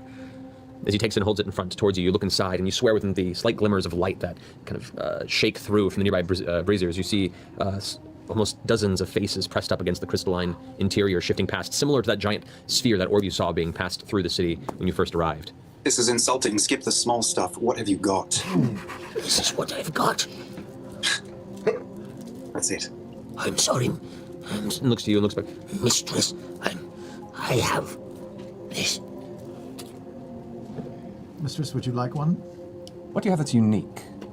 Expensive is lovely, don't get us wrong, but we're looking for unique, odd. Yes, I had one of those for breakfast. It lumbers over to this far corner, and there's like a pile of what looks like burlap and refuse and, you know, partially eaten, partially rotting away chunks of flesh. And it's kind of just rummaging through them, looking over the shoulder with a kind of a scattered look. And it pulls up what looks to be a long, decomposed, and somewhat mummified humanoid arm. The fingers are kind of locked up in this way, and there's like a small brass bracelet around the center of the wrist. Now you have our attention. Shakes What it, and you hear can you tell us about that? You hear it rattling against the bones, and as it kind of shakes it, one of the fingers kind of snaps off with a poof of dust and hits the ground. Oh, sorry. Picks it up and is like trying to put it back on, but it won't go back on. It's like, Oh.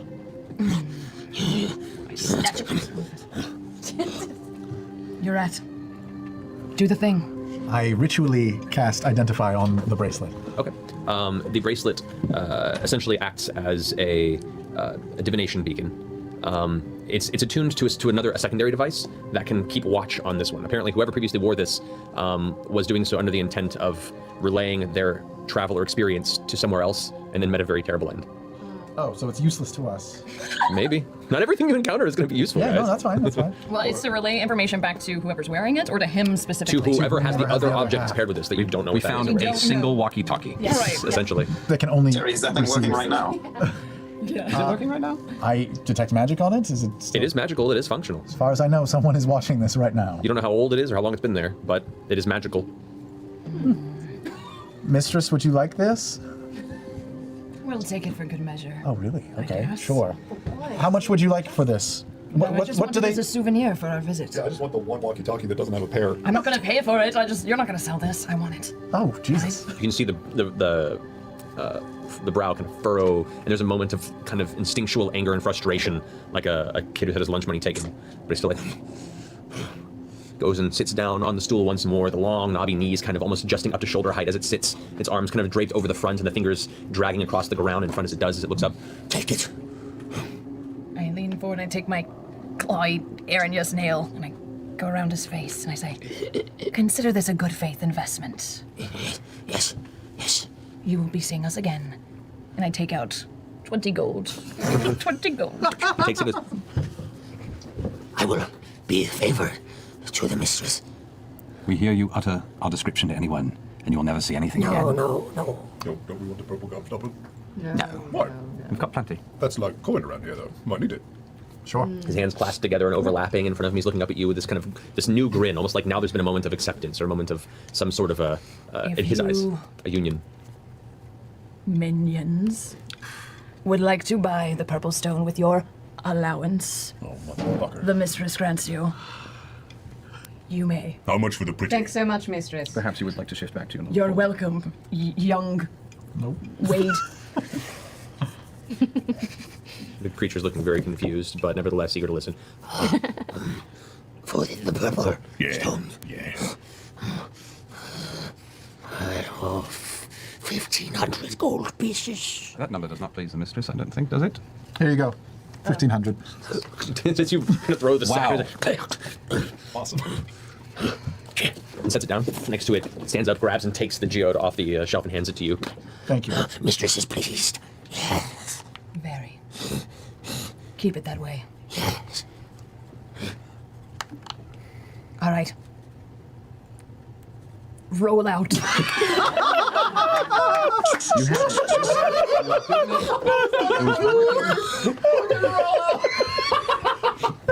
Autobots! I was thinking everything to not say Autobots. All right, as you guys step out of the facility into the center of town, you sense the final moments of your shape change spell beginning to dissipate. And I kind of want to... Before we leave, I want to hang back just for a second. Hey, Slender Man.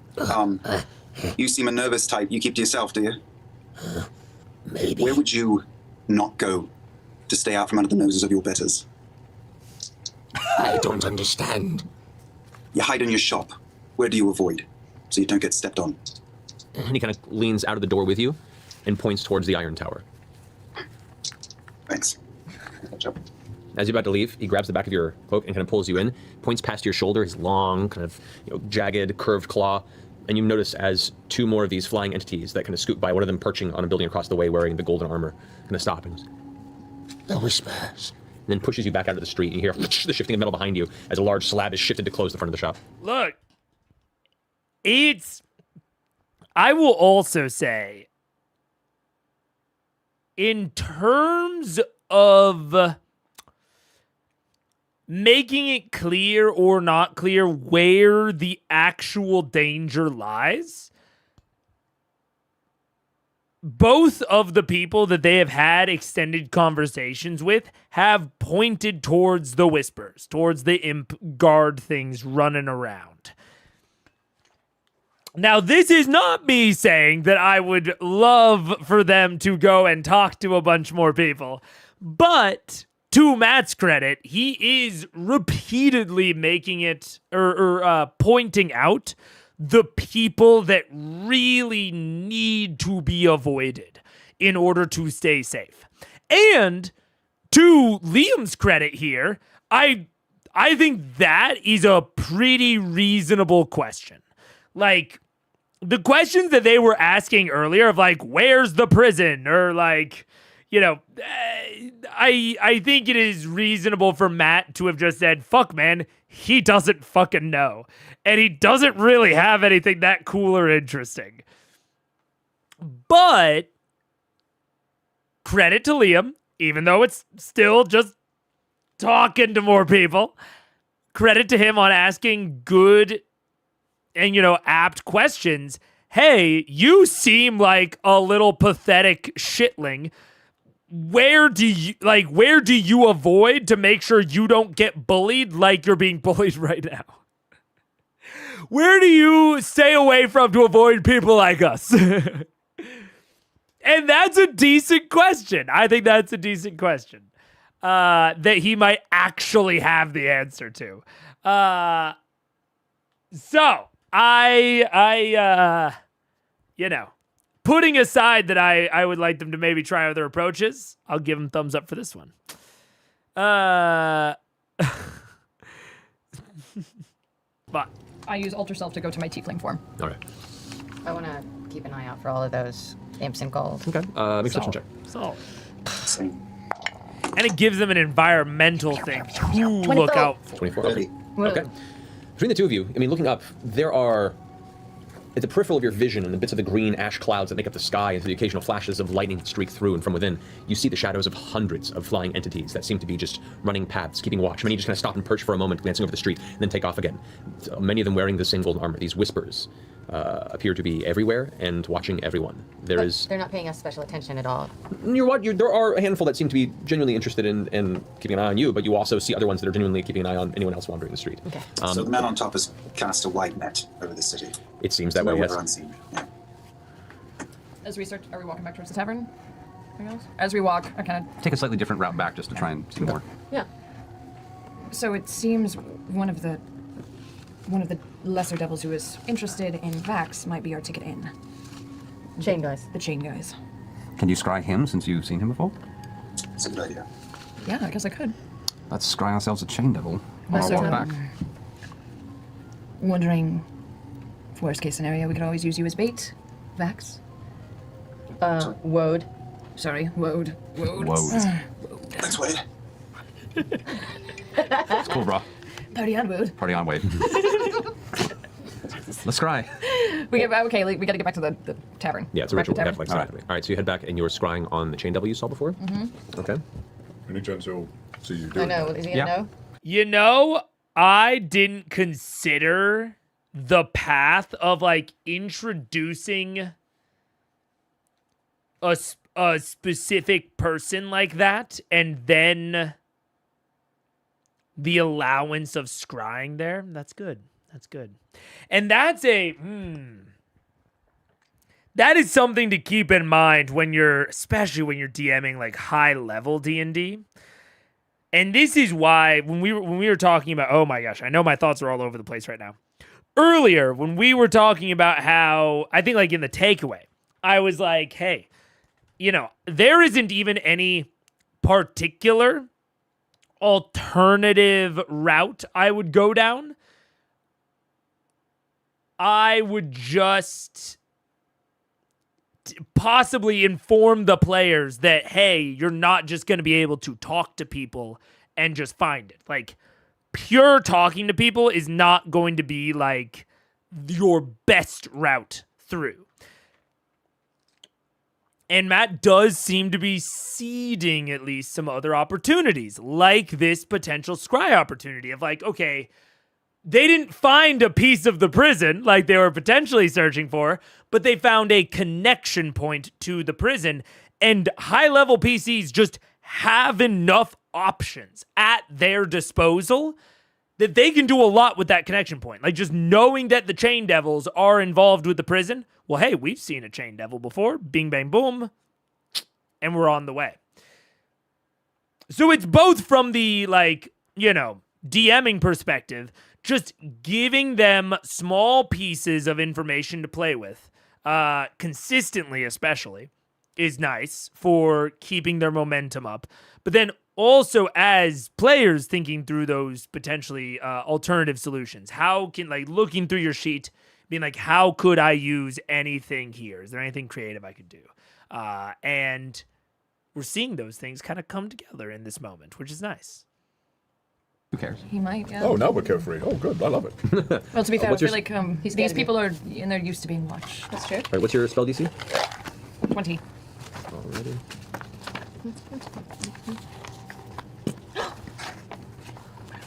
Actually, put some here. Just gonna get a wisdom save.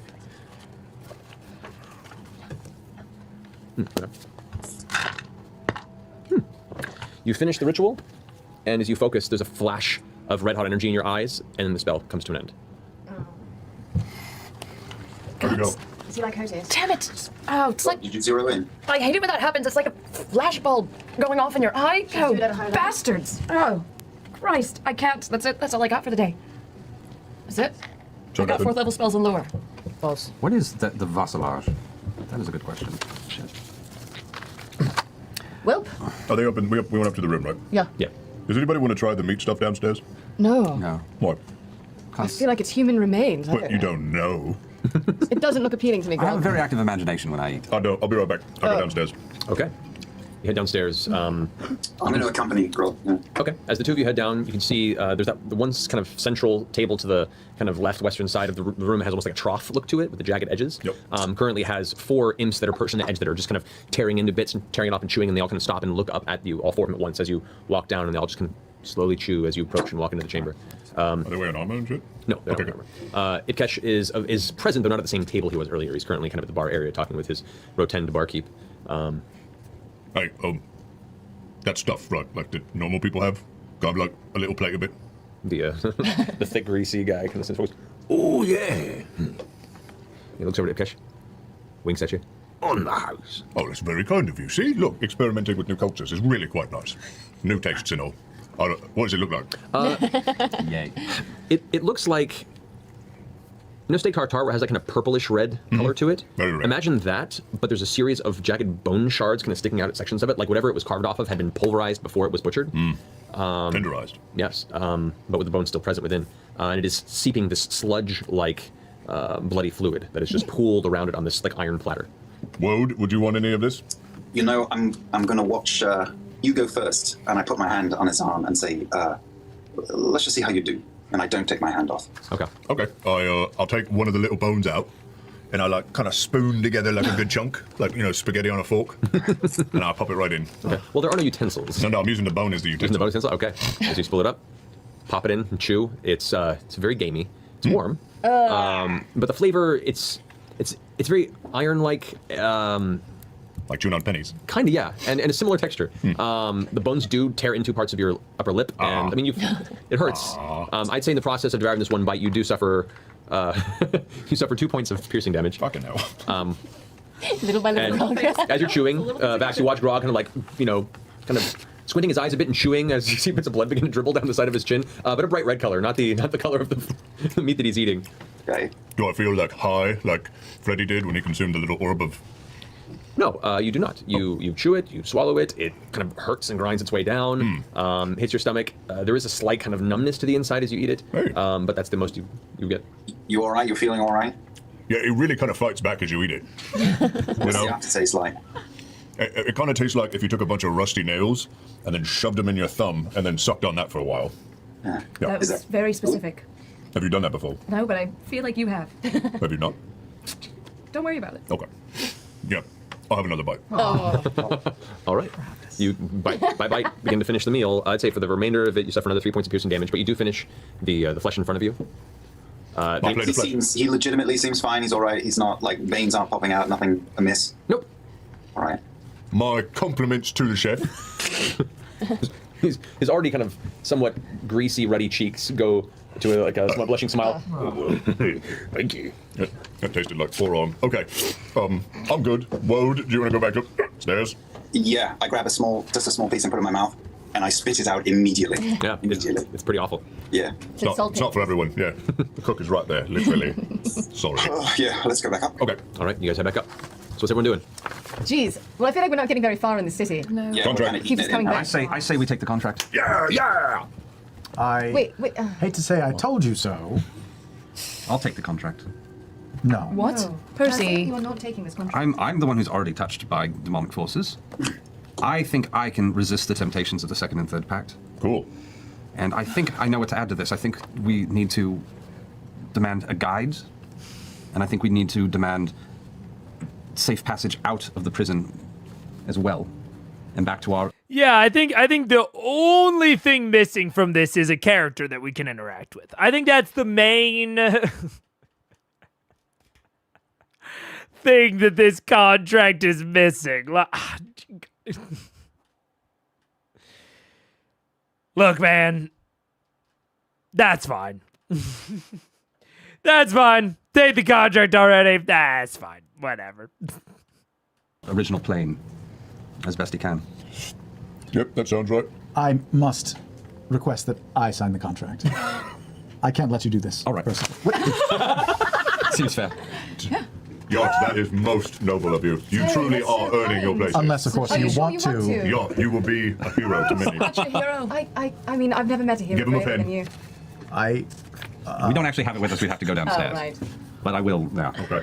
I also think, Freddie, I tend to believe you're more capable of resisting temptation, as you say. Sorry, you're at. I'll say, I feel my weaknesses in my heart, and I know where they lie, and I definitely know they exist. And nothing in this agreement tempts me. I have temptations, but they are not in this contract. Is it only And because... besides, you have us around you, friend. Is it only because you've experienced these types of temptations before? I think so, and I don't know what's going to happen to me when I die. Wait, so you're signing it now? I thought I was signing it. We were messing with you, but if you feel the urge to actually take it upon yourself... Well, I do think it might actually help me in my future. Part of it could actually help me. How so? You would actually sell your soul. No, not that part. But I could use a cadre of devils at some point. And your soul would be forfeit. No. No, actually not on that one. Not that one. Not that part. No, we just have to release a couple devils into the material How plane. about no? Yes, I agree. Because then we don't have to fight them. Can we please go sign this I mean, contract? we could. We're in the contract to say we can't kill them as soon as we release them.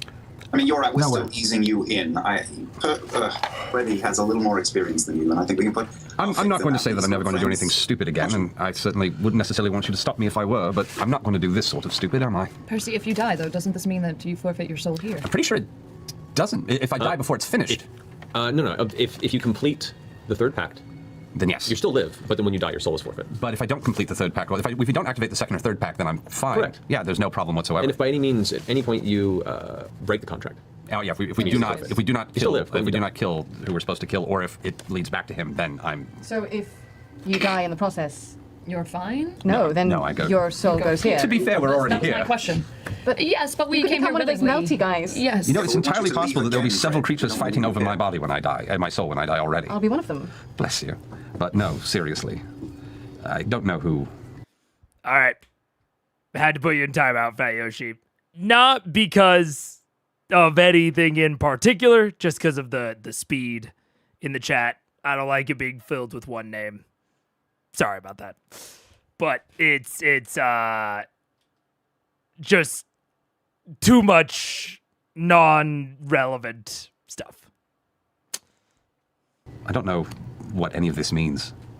Percy, we've come here to try and kill a kitten, and it's already been a massive pain in our ass. We really don't want to come back to try and save your soul. Well, you'll already be here, So, don't die. so we won't die. Hey, cool. Actually, it's not that clear what would happen if I died without completing the contract. I might just get This would be a conversation to have. So yeah, I'm going to go down. I'm going to sign it. I'm going to go down with you. Talk about the revisions first. Oh, yes. Always get those revisions down. first. We're doing it. In a new print-up. All right, so all of you head down into the main chamber of the tavern, and there, returning to the table where he once sat, you see Ibkesh. No wine glass, but the paper kind of folded out in front, waiting patiently with his hands kind of folded in the front. Some quick questions. Yes, please. I need a guide.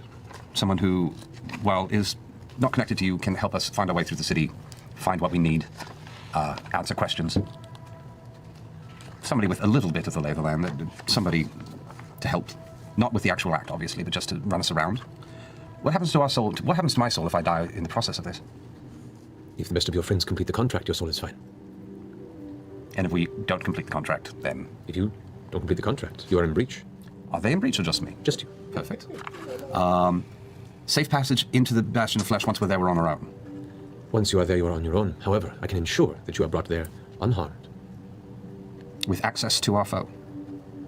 I can imagine that can be arranged. Can it be arranged in writing? To the extent of my capabilities, yes. Just as you have limitations, as do I. I would be very pleased if we could complete this contract, if this contract becomes null and void, not with us getting to the Bastion of Flesh, but with our return to our plane, with our enemy harmed. We get what we want, you get what you want. Not we get towards what we want, you get what you want. But wherein this is it fair for me to suffer for your stupidity? That is a question for the ages, isn't it? That we need on a We can at least contain in the contract once our foe is dispatched that you will help us arrange safe passage out of here. You'll help us arrange our own path. We have a way out of this material plane. We just need to make sure that is there anything in the prison that would not allow us to leave under our own power? Not to my knowledge, no. Those chambers specifically reside within the Iron Tower.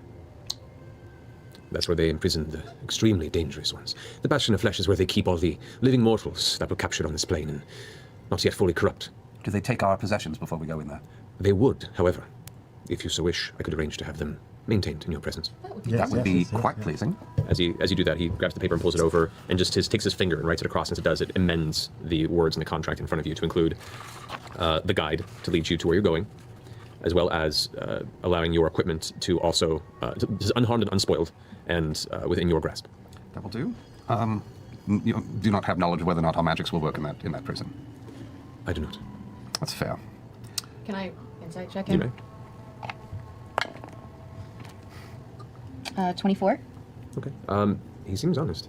You get the sense here, he doesn't gain anything if you all fail. If you complete both sides of the contract and then he dies, he gets nothing. Right. So, if you were to escape, What was that? I don't know. An old woman was trying to talk to us. But yes, so it's you get the sense that the purpose of this contract is in hopes of eventual corruption. That seems fair. I suppose the last question, and this is just my last amendment, is we own an artifact of this plane. We would like it, if possible, to be identified, and for you not to speak to anyone of what we have or what it's worthwhile, and to keep our presence confidential as much as we keep yours confidential. Mutual confidentiality. I have nothing to gain by revealing your presence. Is there any way in this contract we could add a clause where you pre-order 1,000 or so books to be sold by you here later? I can write up a different contract for you if you like. No, well, we can omit that part. That's okay. That's fine. Can I show him the ring? What?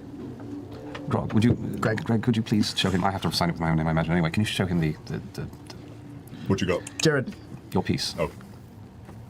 Kind of leans in and squints. It is a signet of the Cult of Asmodeus. It is a trifle here, but is used on your plane to assert belonging. Fair. Are you sure you want to do this? Last question, the final question. Yeah. How powerful is the Herald of Rassalage? The Herald is quite powerful. The Herald resides within his stronghold. We would have to get into his stronghold. You would. How many enemies are we talking about fighting as well as him? General guarding throughout the stronghold, I put it about a dozen, maybe. And what sort of forces does he have? Well, those are his forces locally. Ah! He has guards throughout the city, but they're scattered. Thus, the importance of this is to go in unseen and unheard. What kind And of- if you run into resistance, squash it before it can make any noise. What kind of devils are we talking about? Nothing too serious. The bearded variety. Maybe a bone devil, maybe two, I don't know. And this creature itself? The Horn Devil? Oh, this is a pit fiend. Oh, again? We've fought. Jesus, Oh, fuck. you fought those before. What does this mean? But we're a team now. But Utugash is strong but slow, slovenly, sluggish, has reveled in his own opulence for far too long. What's another dead pit fiend in hell? I'll sign it. Ask about the Bastion of Flesh. Do it. Do it now. Do it quickly. Ask about the Bastion of Flesh. Fred, get that. What about Sign the it. Bastion of Flesh? How big is this? Maybe I should sign this. I don't want you to corrupt yourself senselessly. Arm wrestle. I push your art back away from Freddy. All right. You're here. Enjoy the ride. Freddy has this. Thank you. I'm signing. Oh my God. I checked to see his name. Is it his real name that is signed? I mean, it seems to be the contract would be binding on his end if it wasn't.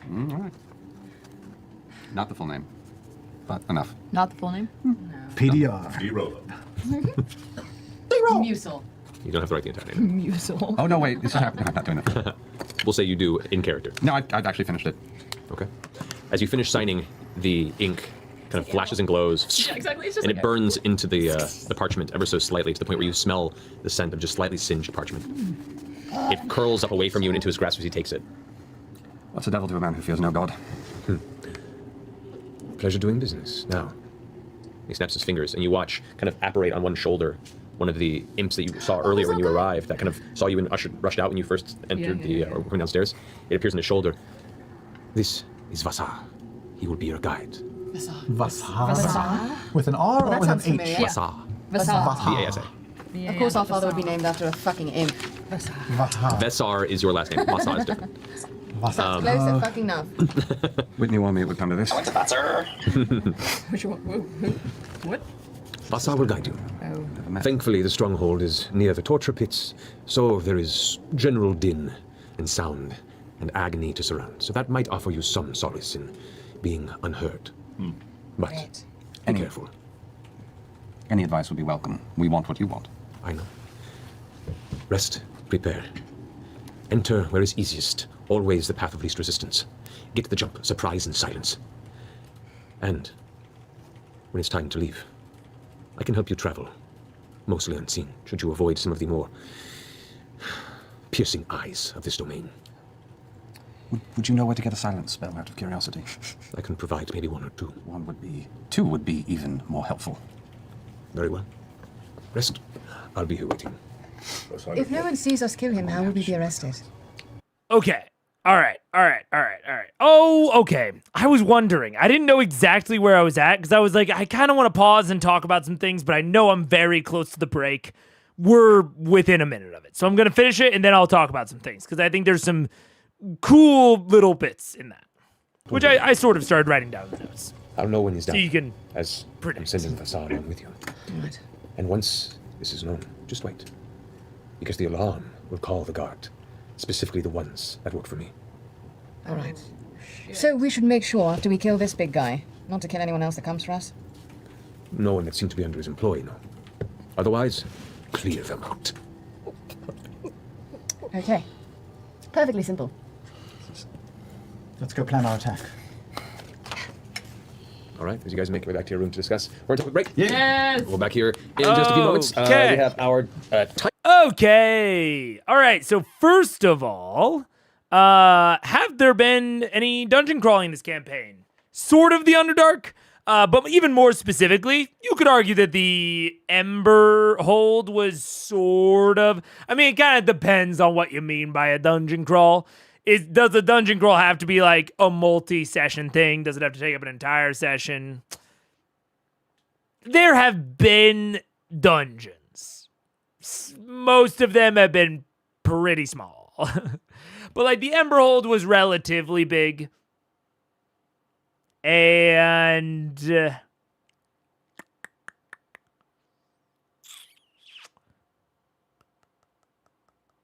trying to think of any others. I think the Emberhold might be one of the only ones. Everything else was like a 1 or 2 room dungeon.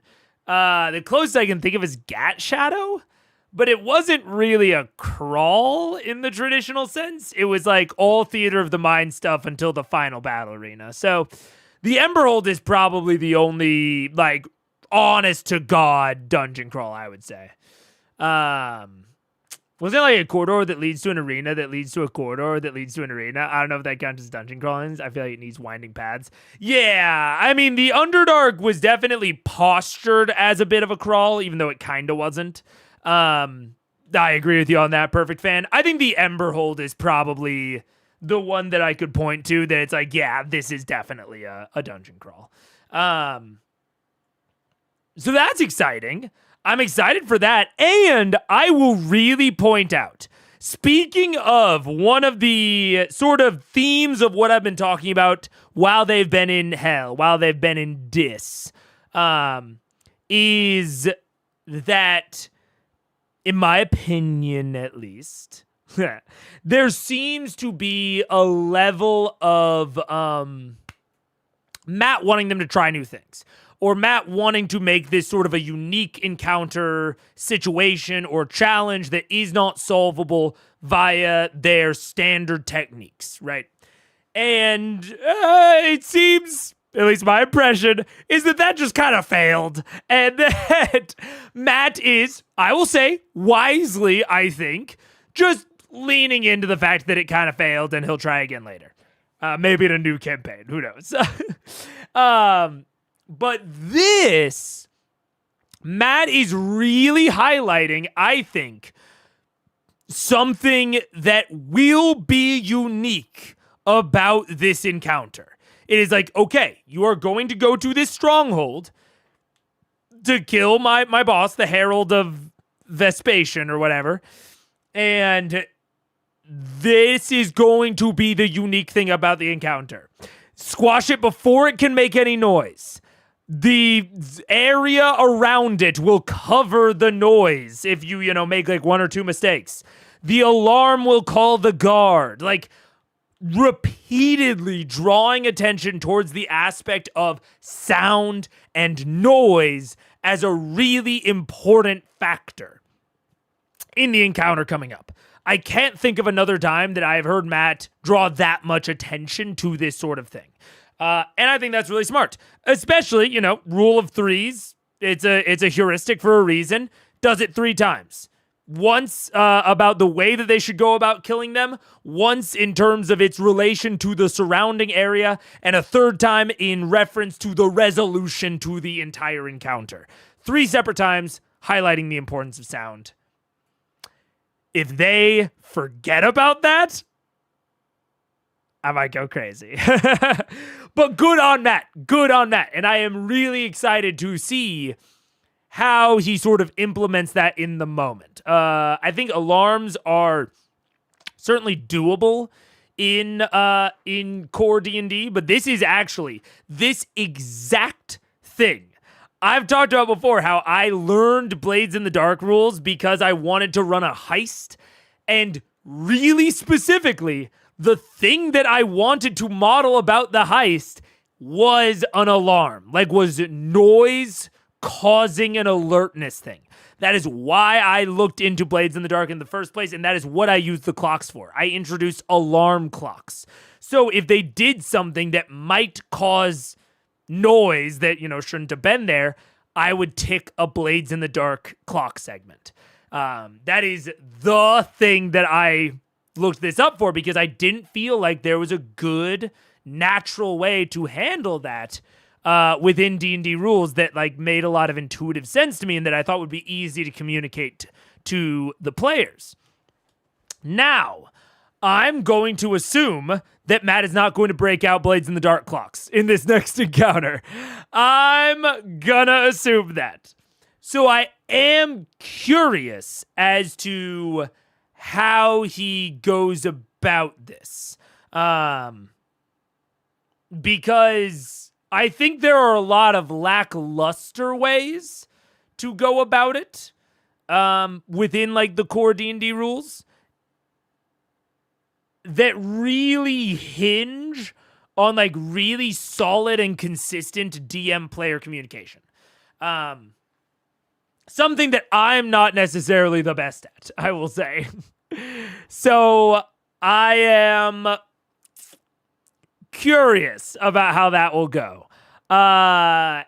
Separately, I'll be very frank, I'll be very real. I'm excited for a dungeon crawl because I think that my map notation is at its best in evaluating dungeons. I think it's okay. Not okay. I think it's pretty good at evaluating maps, like battle arena type maps. And I think it is very, very okay at evaluating regions. But I think I invented it for, and I think it's at its best when it is evaluating dungeons. And you even see in the map video that I made explaining my notation, I am exclusively looking at dungeons. And that's actually something that someone pointed out is hey, you should make a version for battle arenas. And I was like, oh, I should. Because I do use it for both. But it started out and it was originally formulated for evaluating dungeons. So I am excited to see a crawl. And I love a good crawl. I love a good dungeon. There's some of my favorite things. What? The guy that really likes environmentally, working in environmental factors into the fights and the maps, and maybe a dungeon is one of the easiest and most classical ways to do that? Who could have guessed? So I'm psyched for that. That'll be really fun. I hope. Maybe it won't be. But we'll see. There was also Keyleth's childhood home. Keyleth's childhood home? As a dungeon? The Zephyra? What are we talking about? Did I miss this? There were also in Whitestone's dungeon. Yeah, the straight line down to Thornak's lair. I guess that was technically a dungeon. That's fair. I'm almost caught up in Mega's maybe ending. I think we are probably close to ending. Look, I gotta work it. I gotta work myself back into it.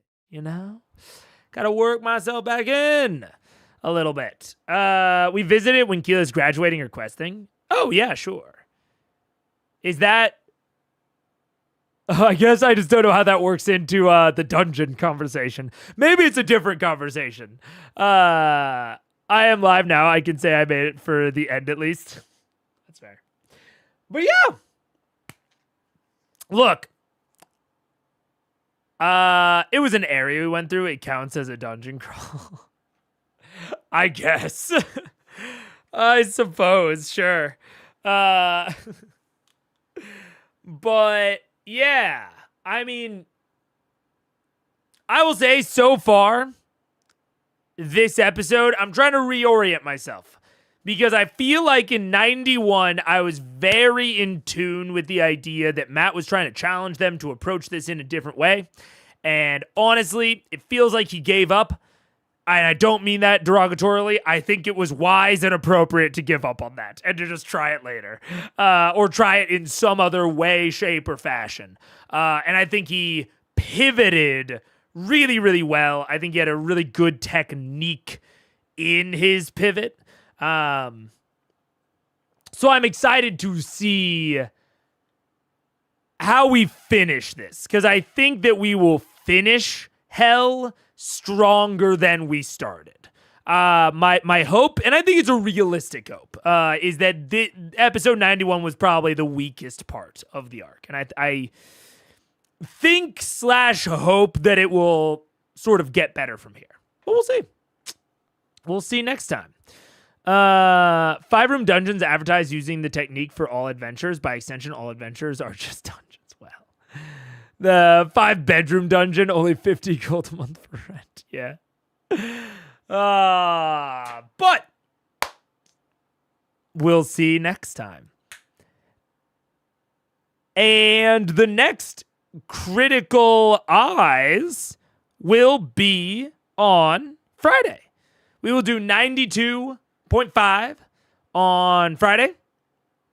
I think there will be a stream between now and then. I'm not going to guarantee it, but I believe there will be a stream. It'll be a gaming stream, and it actually won't even be me. We might be hosting someone else on the Megaphone Man channel. Someone else being my lovely wife. I think that Paige might be going live to play a video game between now and Friday. We'll see. Maybe not. But at the very least, I will see you on Friday. I am going to be watching C4 at least before Thursday, probably tonight, maybe not. Who knows? And thanks for having me. I will see you all very soon. And now I'm going to say goodbye. Oh, I should have, when I was doing like the small little talking, I should have been moving over to the point where I could actually end the broadcast, but I never